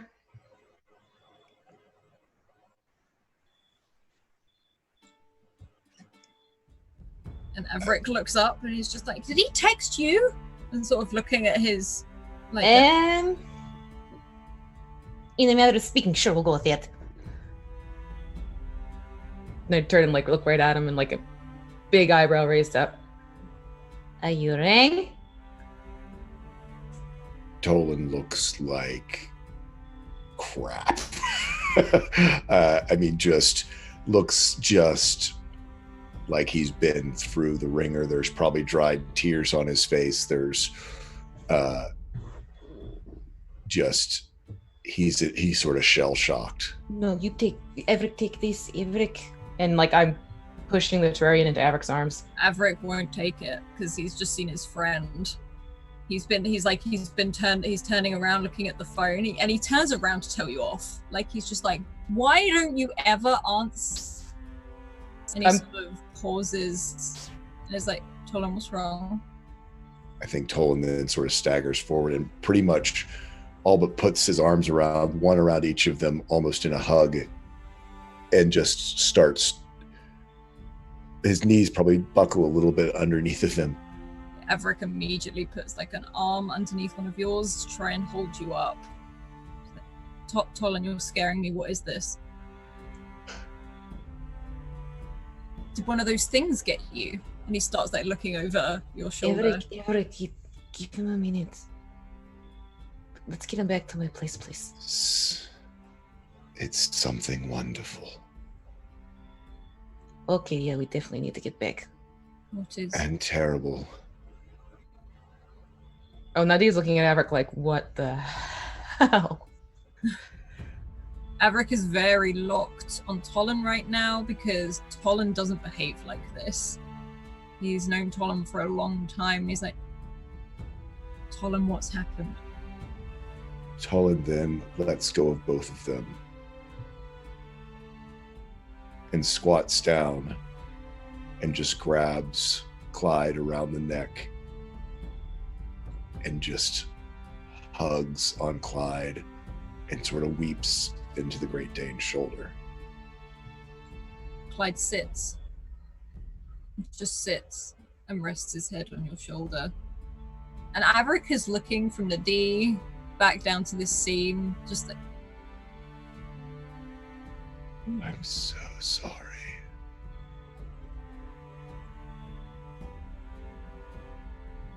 You're such a good boy. The best.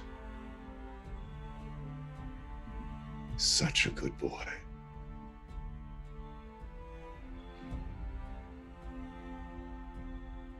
I can never repay you. You're such a good boy. It just keeps. Avrik sort of rests a hand on your shoulder but doesn't say anything. And gives it a bit of a squeeze.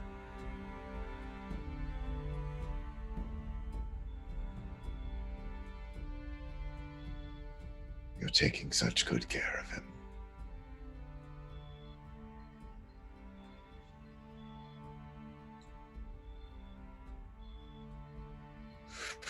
We need to get off the street. Yeah, we saw something, like, and Avrik is, like, almost trying to not... You see him briefly as you stand up, pause and look down at the scene. He looks past you briefly again. They're around the season tree. You saw them too. Yes. He kind of smiles a little bit. And then looks to Avrik and grabs him. You must never go near them.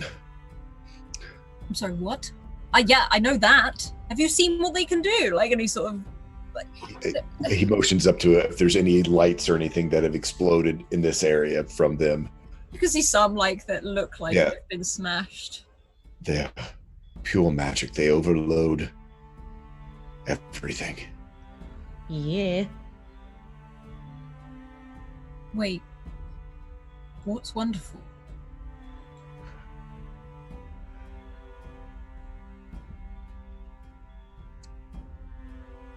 They're here to help, I think. I'm pretty sure. Did they say anything about a she? Look to the sky. She sings again. Yeah. I saw them.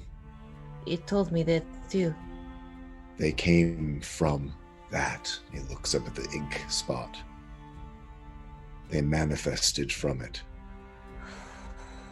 Wait. So are these things good or bad? Like, and Avrik is conflicted with... Neutral? I think they are... balance, perhaps. I think they said the world is on the brink. I don't think they're here to necessarily help, but maybe to restore balance. They pointed me in the direction we need to go. He pulls out the compass and opens it up. What is that? It looks broken. It's not. It's working. It's just not pointing towards north. What's it pointing to then, if not directions? I don't know. But it's where we need to go. Apparently these have appeared before. I'm sorry, you're telling us creepy things from sky that come down talking about the she who's going to sing is telling us we need to go on a road trip right now. This wasn't given to me from them, just the direction it points. This was given to me by Aggie. Wait, Aggie have one? How is she the... Oh. Well, Avrik, remember how I taught you about Edric Amal, how he inspired me to become a seeker, and the stories I used to tell you about him? And like almost a fond smile creeps on his face. Yeah, I Well, remember that. before Edric, apparently there was Aggie and her husband Tom. He drops his phone. Quickly Right. picks it back up again. Wait, what? Aggie is... A seeker, or was, or as much as you never really stopped being one. Well, that's a lady who can keep a secret. Well, She When doesn't you- have magic. no. And she still was a seeker. Tom had magic, was her researcher.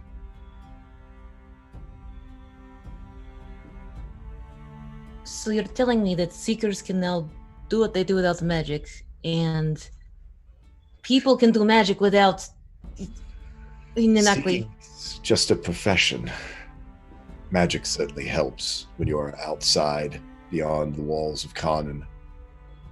Most people would say you wouldn't dare to do it otherwise, but I mean,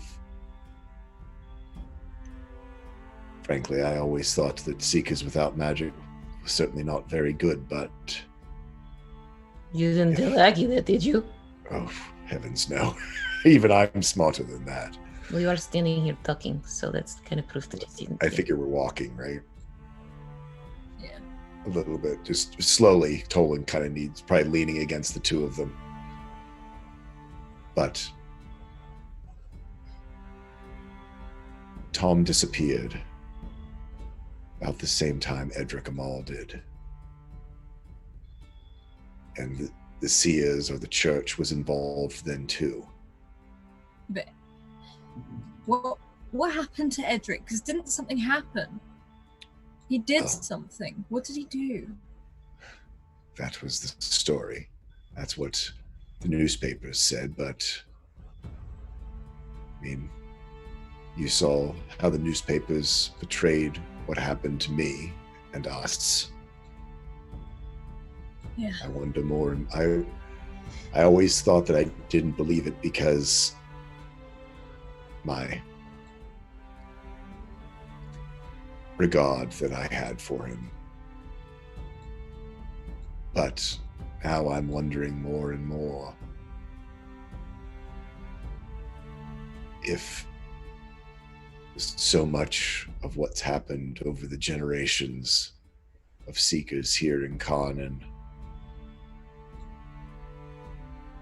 if there's much more to it all than we've ever known or seen or heard about.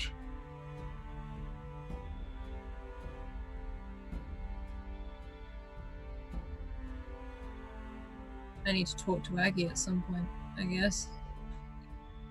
Well, we all should. She's, well,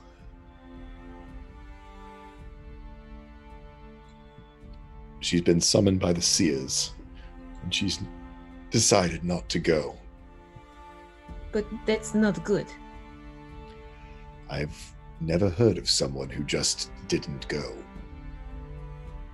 People don't just not go, Tollan. Look at what they just had happen with whatever they're calling him now. How can she not go, seeing what they're starting to do? Well, basically, she said that she'll make quite a fuss, which I have no doubt she will, and she says her house has protections on it. She doesn't know if they'll hold, but Wait, protections? What kind of protection? She's not magic. Tom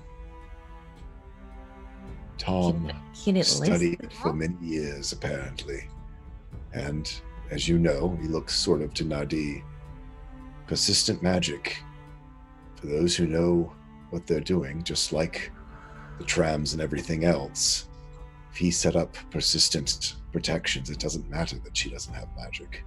They'll work off of the flow of magic that is Conan. He made his own terrarium for her, and she'll lift up the sphere terrarium. She did. He did. I Oh, believe the reason he disappeared and she didn't is because he and Edric were working on something. Because he was afraid for her to get involved.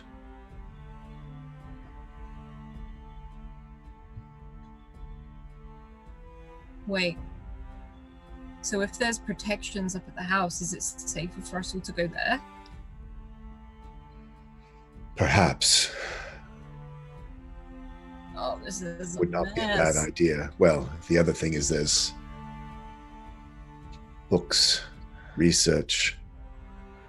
I'd love to see if I can find out more about these beings, what they are. They had small versions of that, pointing to the terrarium, around their necks. What do you mean? There's more of these things in different sizes now? Well, yes. I don't think they're quite the same, but similar enough to know they're connected. Oh, great.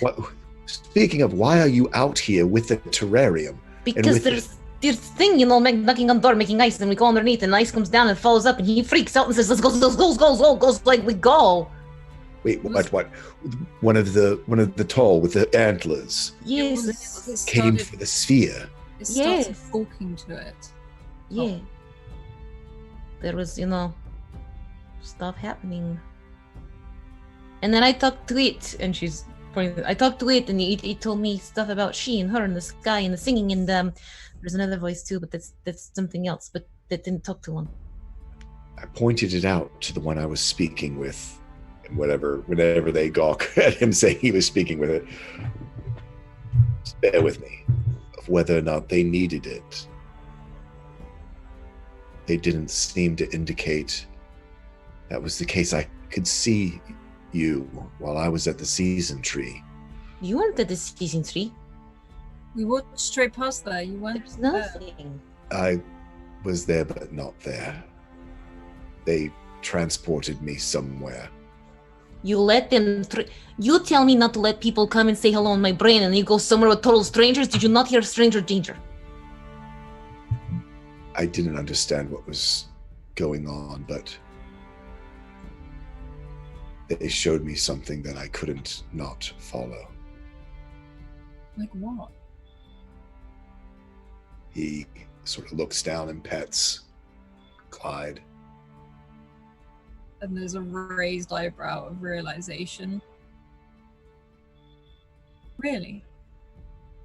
Care to clue the clueless in here, please? And Avrik gives Tollan like a very quick but very tight hug. He doesn't say anything. Yeah. And I looked at Na'di and just go, I saw an old friend.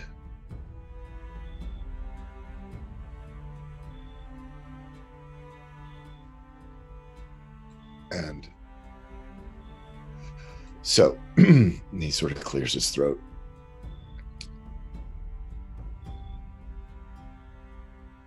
There's ancient, big magic happening there. They've surrounded it. I've seen carvings before, seeing them surrounding things like them surrounding wells. Unless I misunderstood, I don't think they need this orb, but I think perhaps the orb needs to go somewhere. I think we need to take it to wherever this is pointing, perhaps.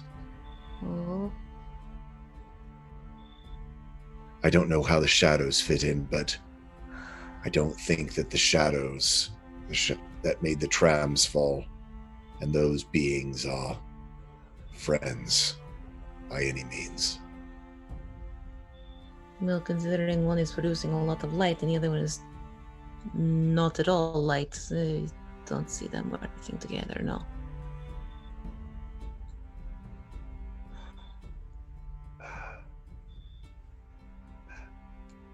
Have you... Your father's a sailor. Yeah.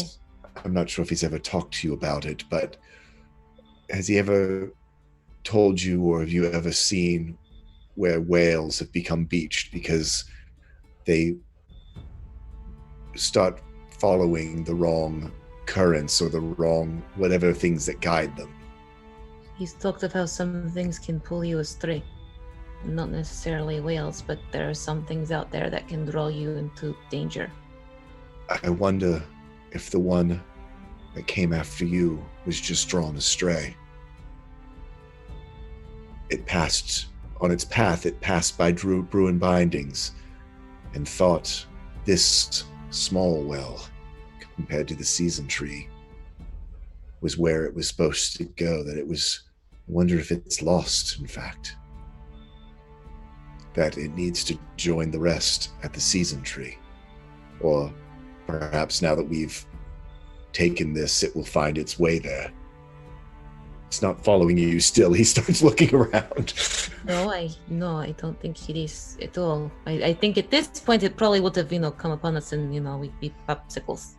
Did the circle look complete, Alice, to Tollan, that perhaps... It did look pretty complete. Okay. I'm just guessing.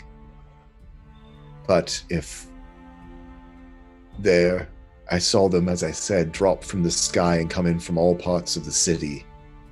If that one landed at our coffee shop, all but, perhaps it heard the song of the sphere. Well, no, I told it to stop and it stopped.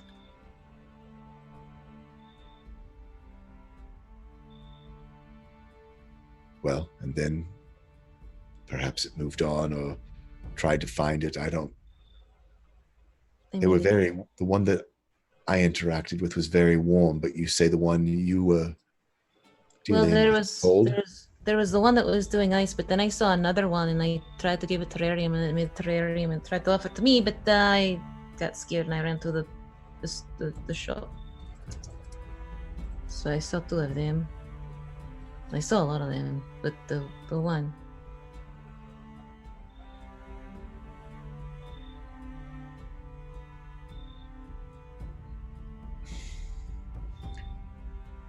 I think we just need to get somewhere safe for the night. So maybe we should go to Aegis then. If she says there's protection and there's... If this is acting like a beacon or if it's pulling them astray, maybe not a good thing to have near... the season tree. Yeah, or I don't think the greenhouse is going to protect it. Yes, there are terrariums and stuff there, but I didn't make them to make a protection spell or anything like that. Well, let's head that way then. And you can start heading toward Aggie's. And we're going to take a really quick break. And we're going to see if we can sort out this stuttering stuff with Zoom, but we'll be right back.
Oh, hi, we're back. And we are back with Tollan, Avrik and Na'di as they head to Aggie's. And you can make your way to Aggie's. And the shop is pretty dark. You can see that one light on in the kitchen that's always on. She normally leaves it on when she goes to bed as well. But you can see Jeremy and Jemima curled up on one of the big armchairs near the fireplace. What do you do? I think Tollan, knowing that it's late and seeing the only one light on, will use his key and, as always, sort of gives Jeremy and Jemima a stern look. They watch you. They get up and they watch the entire time. Not tonight, boys. And he kind of looks at Clyde, and I assume Clyde's ready to have shenanigans too. And Avrik is like clamped, like he's been on Clyde since the incident at the tree, and is now just firmly got a grip. Okay, on 3. And you see him take round like his neck and front. Yeah. And on 3, 1, 2, 3, open the door, try to shovel everyone in and get the door closed before Jeremy and Jemima try to get out. Yeah, you manage that. You see Avrik drag Clyde through the living room, straight out to the kitchen and straight out the back door. To the little overhang cover bit. There's stew for everybody. And actually at this point, I think because Tollan had the to-go bag, so he still probably has the to-go bags that Aggie had made. And that was a fun round trip. And it literally puts it back, probably right back where on the stove where he picked it up from before. And you hear a creak on the stairs, and you hear that familiar voice, like, hello? Hello? And she sort of comes marching down. It's us, Aggie. She sort of opens the door into the living room area, and you can see that she's got her hair down in this long sort of grey braid. She's got this, not a blanket over her, but a heavy scarf over her, and she looks worried, sick. And she runs over, and she gives you a hug. She gives each of you a hug, oh, I was so worried. Didn't you get any of my messages? I told you to come right here. No, my arms have been full. I'm holding up the terrarium. So, well, where's Avrik? And then, you see this dog jump up at the kitchen window, and Avrik sort of go for it. He'll be right in.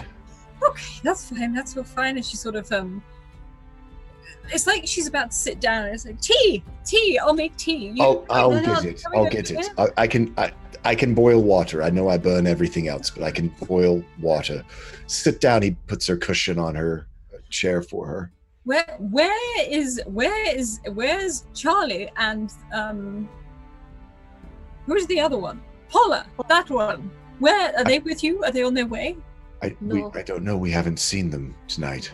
Or I haven't seen them. I haven't seen Paula or Charlie in days. Well, then we must go out and find them. She looks like she's going to reaching Wait, up. No, I saw Charlie this morning. We were hanging out this morning, and she seemed okay. Aggie, where can I put this down? The coffee table's fine. Okay. And she sort of just she knows what it is, but at the same time hasn't clicked. She seems to be she's like, it doesn't matter. If you saw them this morning, haven't you heard of the attacks? What's happened? There's an attack? One, there's been multiple. Those shadow things, they've come out into the city. Wait. The shadow people. With the antlers or the ones from before? Antlers, what are you talking about? Oh, we've got a long night ahead of us. Oh, no, this is serious. The young boy, the boy Noah who came here. Yes. The shadow people. Yes, there's been attacks all over the city. That's why they're telling people to go into their homes. Oh no. Oh no. I'm taking my cell phone. I'm texting Charlie furiously. Mm-hmm. Tollan pulls out his phone, which is it dead or is it on silent? Or is it? Yeah, it was on silent. It's also dead, and You see Avrik glare at you from the kitchen window. I'll text Paula after I text Come on, Charlie. get in here. Help us. I'll send Charlie the message and like quickly going over to Paula and I'll like Mhm. Avrik, make the thing work. It's just like, you need to plug it in. And he's sort of, No, yours. Use yours. yes, I've got mine. Is that why? What am I doing? I already texted them both. Oh. Well, Aggie said she was trying to get in touch with you. Why didn't you answer? And he looks at looks at Avrik. Avrik looks like mouth drops open, and he just sort of gives him a side glance, like, yes, you should have done, like sort of, and looks at the missed messages. He's like, I'm sorry, I was panicking. I was trying to get hold of Tollan, like, as he sort of like reverts it back. Everyone knows that I don't answer. But I needed you to, like, and he just sort of again like fists are clenched as he says it. And So- Aggie, Why don't I have a nice one like she has? Because you need to upgrade it, you dope. That's not the thing that you gave me a year ago that's in the drawer, is it? and Avrik, you just see him put his head down on the kitchen counter as like Clyde comes and licks his hand as he hangs it there. It's like, you didn't like the touch screen, you wanted the buttons. Well, the touchscreen seems very handy now. If you go with the times, it's more convenient. Would you like some stew?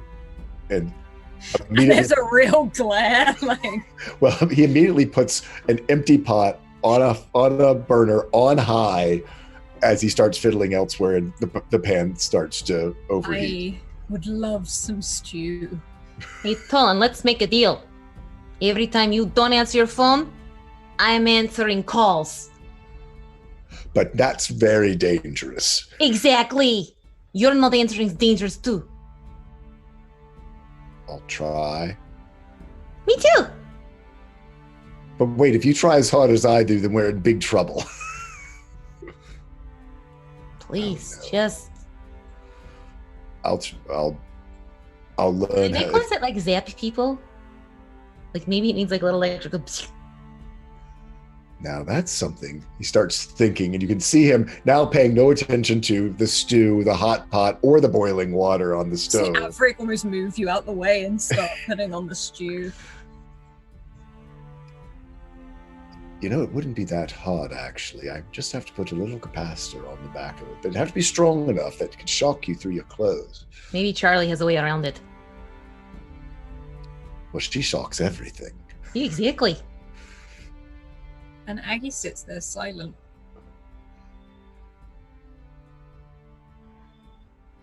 Are you okay? There's been attacks in our city. Do you know Yes. how many yet? It's over 20. 20. Over 20. Do you know the where? She shakes her head. Oh my god. Where are they taking everyone? I don't know. Infirmaries, home.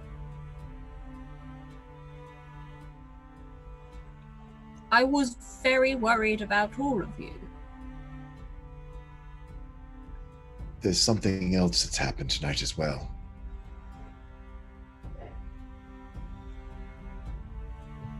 There is a whole circle of beings, nearly 8 feet tall, with antlers, And almost like furs. furs, leathers, Masks. bark, armor, somewhat, masks. They descended out of that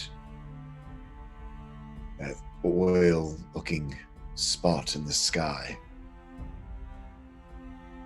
They have gone to the season tree. They seem to be surrounding it, and the tree is, Glowing. in the branches, there are the echoes of, I think, probably every Inakwe that has returned back to the well through it.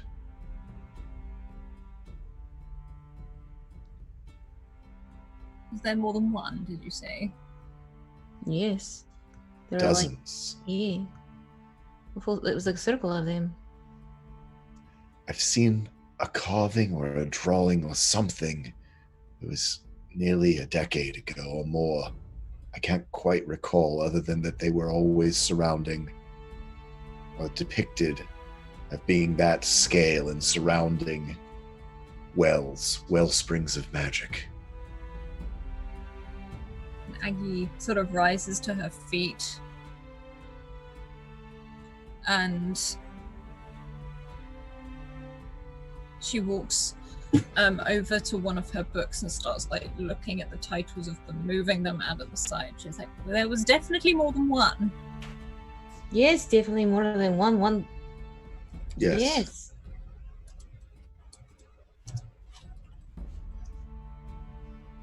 And they had small versions. He holds up his hand like a bead of orbs like those around their necks.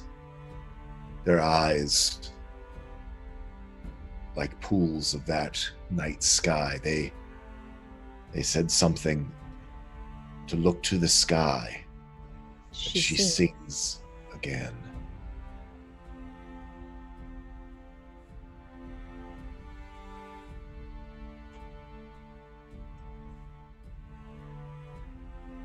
And Aggie stands there, and it's almost like she's looking at her bookcase, but it's like she's staring into space.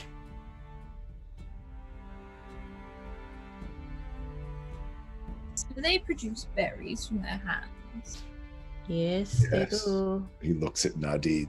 They did that for you as well. Yes, they do. And terrariums. Only after I offered it one. They dropped the berries on the ground near the season tree and then crushed them with their foot and spread it across. It looked like a smear of blood upon the roots.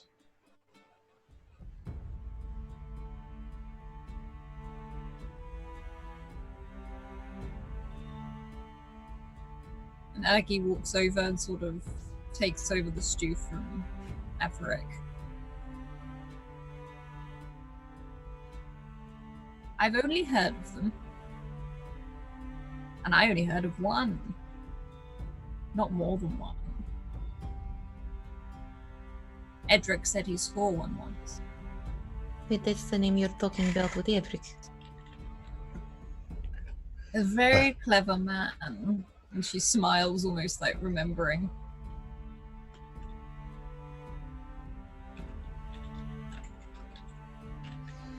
They said, Edric said that he and Tom saw it.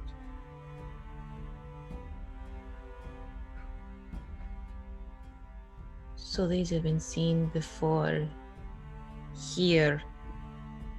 Not here. Elsewhere. North. How far north? North. And she smiles. I open up the compass and it set a new course on my compass when I showed it to them.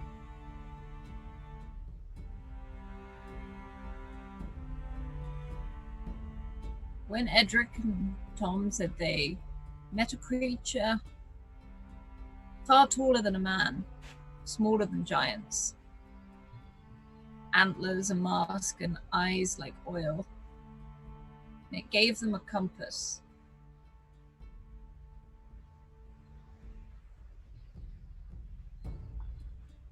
I didn't know if it was real. Yeah, it's real. It's They're where the real. compasses come from. So Edric had a compass as well. And you can see Aggie really thinking. You can see how tired she is. You probably guess that she woke up when you all came in rather than... Right. Yes. Aggie, is it that compass? I don't know. I don't know. I wasn't allowed to know. The sea is. The parts you said that he was not telling her when you two were talking. Because the sea is. They want to know all. They could find out. But. Well.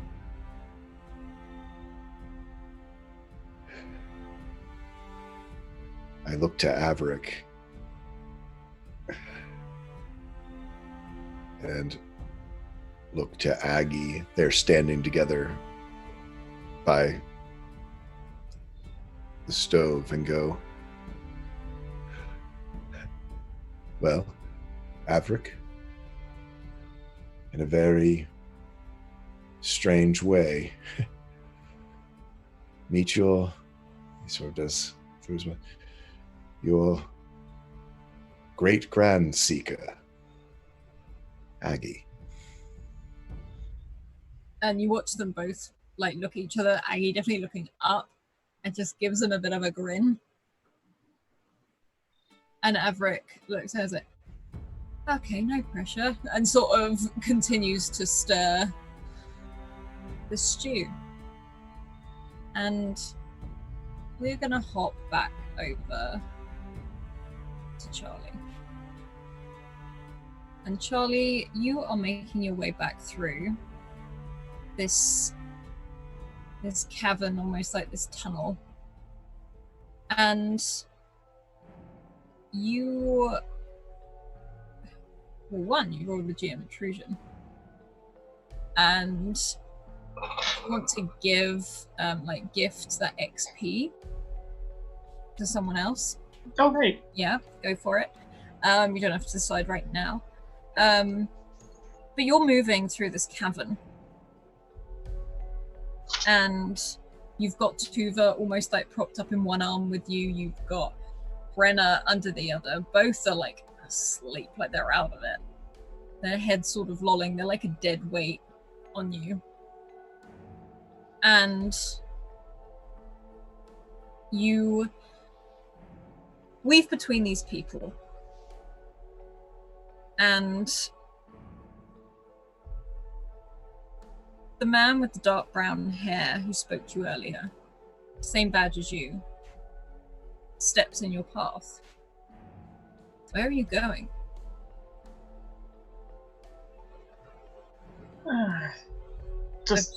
Just had a call.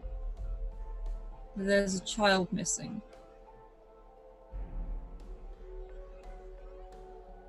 That would be quite a coincidence. It is, isn't it?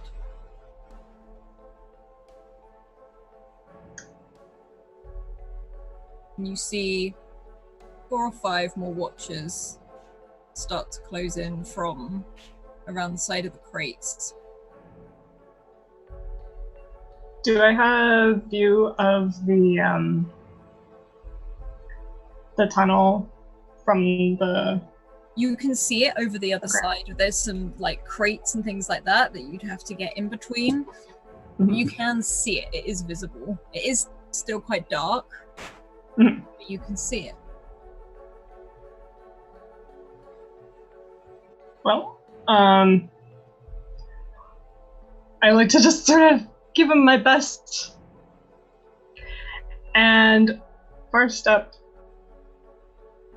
past, like, I guess the first group of people, I will imagine that it's where I still have to see it, but I mean, they know where I'm at this point, so I'm just going to be kind of like hopping my way over to that entrance and kind of like running in between like a few steps. Can you make an intellect check for me, please? Yeah. Can I use an advantage? Mm-hmm. And I'll keep using effort because this is...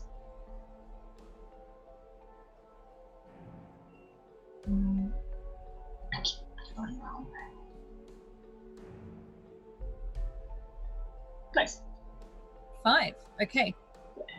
On a 5, before you break into a run, you see this man in front of you give almost like a knowing smile as the others walk towards, and you can see one of the crates opened. This crate looks different from some of the others, but there's something you have never seen in Carnum before.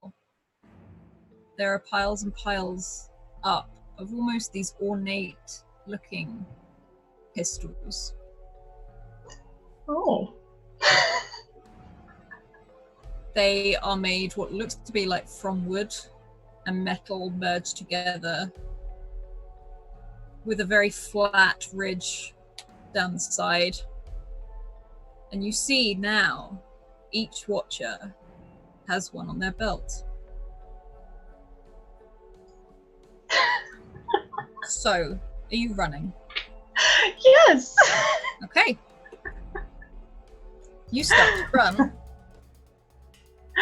And I'm running and doing like a few steps, and then I'll do the bar step, and there's like that static follows me as I go. So it's not subtle, but it's like enough to kind of break the direction a little bit. Okay. This music, my brain is fried in this heat. You start to run, and you hop from crate to crate, and you are able to run and weave in between them. You're carrying both Brenna and Tuva. You see them break into a run as soon as it happens. All of them reach for these pistols at their belt as they do. You hear almost like a power-up as the first one points and takes a shot, and it's like you see their thumb glow as they touch the hilt on this handle of this pistol, and you hear it go off. I need you to make a speed check for me, please. All right.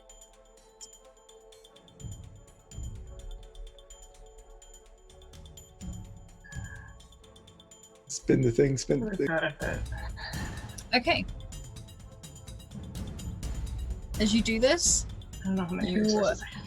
you see the wood on one of the crates completely splinter as this, not a bullet, but almost like energy, comes straight out of this pistol, exploding one of the crates beside you.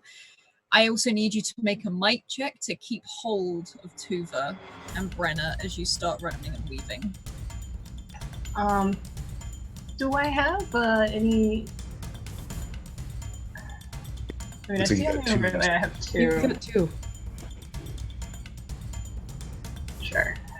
I'll just use an auto success. I just want. Yeah, to okay, keep yeah, you going. use an auto as you do, you sort of realize Tuva's slipping a bit, but you manage to heave her almost over your shoulder, and you've got I'm swearing under my breath the whole time. Yeah, just as you're running, and either side of you, you see a couple of the crates start exploding as they fire off these pistols, and this energy, you almost feel like the radiance as it comes off, almost like a ripple when it strikes water. You can feel it, and you keep sprinting. You weave in between all of these crates, and you can get to the tunnel. They're still running after you, and you can sprint down this tunnel. You hear Tuva almost starting to breathe a little bit heavily, almost like she's waking up, but they're running after you. What would you like to do? I'm gonna keep going for now because I know it is a long run, but just every now and then, because I know I'm not fast, but as soon as I hear them getting like a little bit closer or it feels a little too close, I'll like use the first step to like get a little further, but still just like panting along because I'm not in shape, y'all. Yeah, you can sprint and you can run and you can keep hold of both Brenna and Tuva, but they're closing in on you. In fact, the one at the front, you notice moves almost as fast as you do. And you can see them creeping up fast. And you see almost glowing around their feet, leaving a trail is a flash of purple as they start to speed up and catch up towards you, their hands starting to glow. Okay.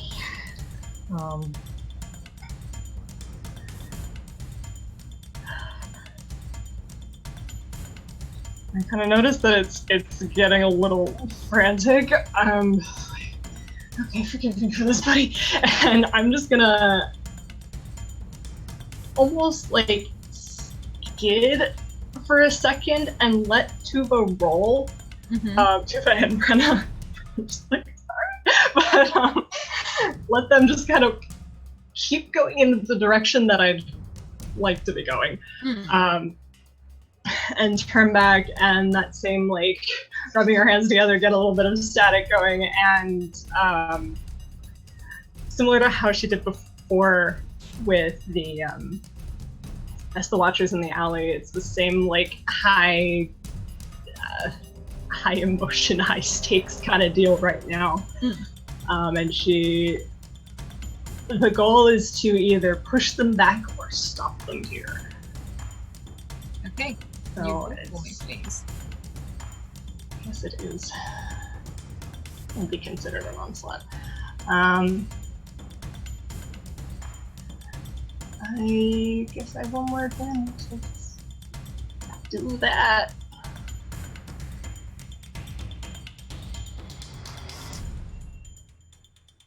Yikes. But with advantage, it's hopefully not the same. You did this last week. We did this last week. You are fine. Okay. You sort of you reach out, and this tunnel is wide enough for you to actually touch it. And as you sort of, do you touch the walls, or are you just reaching out to them? Actually, yeah, I think the walls would be great to like almost quake and like send a ripple through not only the floor to maybe disrupt whatever their magic featsies are doing, and maybe like push away from the walls, even like push them together so they're in a big old jumble.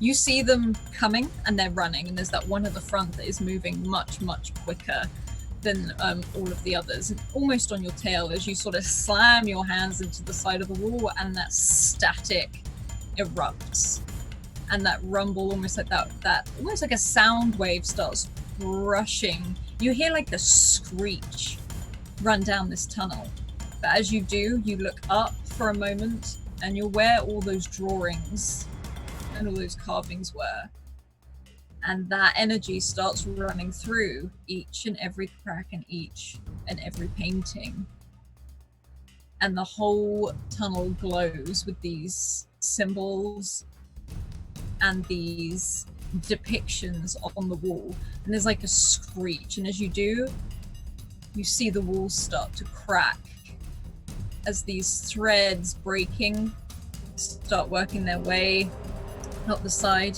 and where you can see most of the people being thrown back, you see some of the rubble starting to fall. Okay. Pick up to just going for it and trying not to think about it very hard. Yeah, you can sprint. Like, this doesn't seem to be coming after you. It seems to have blocked wherever they were, and you can sprint. You can see some dust is sort of falling, but you also realize like Tuva's half awake, and her like she's got fingers like raised up to the air, and you're not feeling any of this dust. She's created almost like an energy of like an umbrella above you as you're running to keep you clear, and also so that Al can shine through this. Jackie is totally. Yeah, you can start. You can sprint, and you can see that doorway. Okay. As I approach it, I suppose I'm just gonna do a similar thing where I'm just like, I send magic like down through my feet almost, since I'm carrying both of them still, to try and activate this door. Yeah, you sort of change your stance and shift your feet in this dirt, as you can still hear yelling as people are running towards you. And again, that almost purple magic just activates through the floor, and the door opens as you can hear these yells coming in the distance. Yeah. Close it behind me. You can close it, you can almost throw yourselves out, and it starts to close behind you, and you're back by the docks. There are no ships here. There are a few crates, not of the ones you've seen, but you're out. It's nighttime, and it's dark. And at the other end of the dock, where that watcher was stood originally, there's a tall 8-foot creature with antlers reaching up, almost scraping the roof of this underground reservoir, this river. And it just stands, looking at you. It tips its head. However, back in the tunnel, that man with the brown hair, the man who could run as fast as you, pulls off his mask, almost identical to yours, to reveal that blonde brother, that watcher. And he pulls out a mobile phone. He makes a phone call.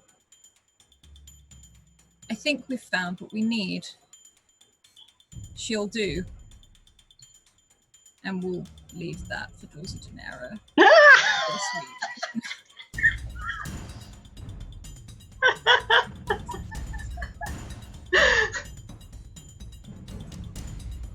Everyone good?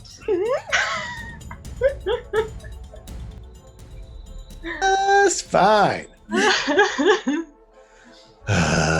Alice. I asked for that one. Hi. Okay. Well, thank you, everyone. I do still believe that was calmer than last week. I stand by what I said. Otherwise, please, everyone, please go check out the Discord.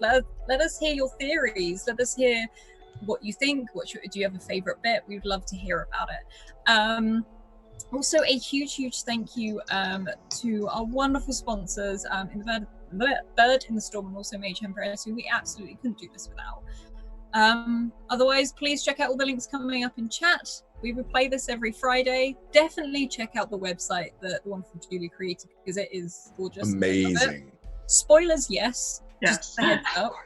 But yes, it is gorgeous, so please go check it out. Otherwise, we should see you in chat on Friday, and then next Monday again for the next episode. Keep evoking emotions, everyone, and we'll see you later. Bye. Bye.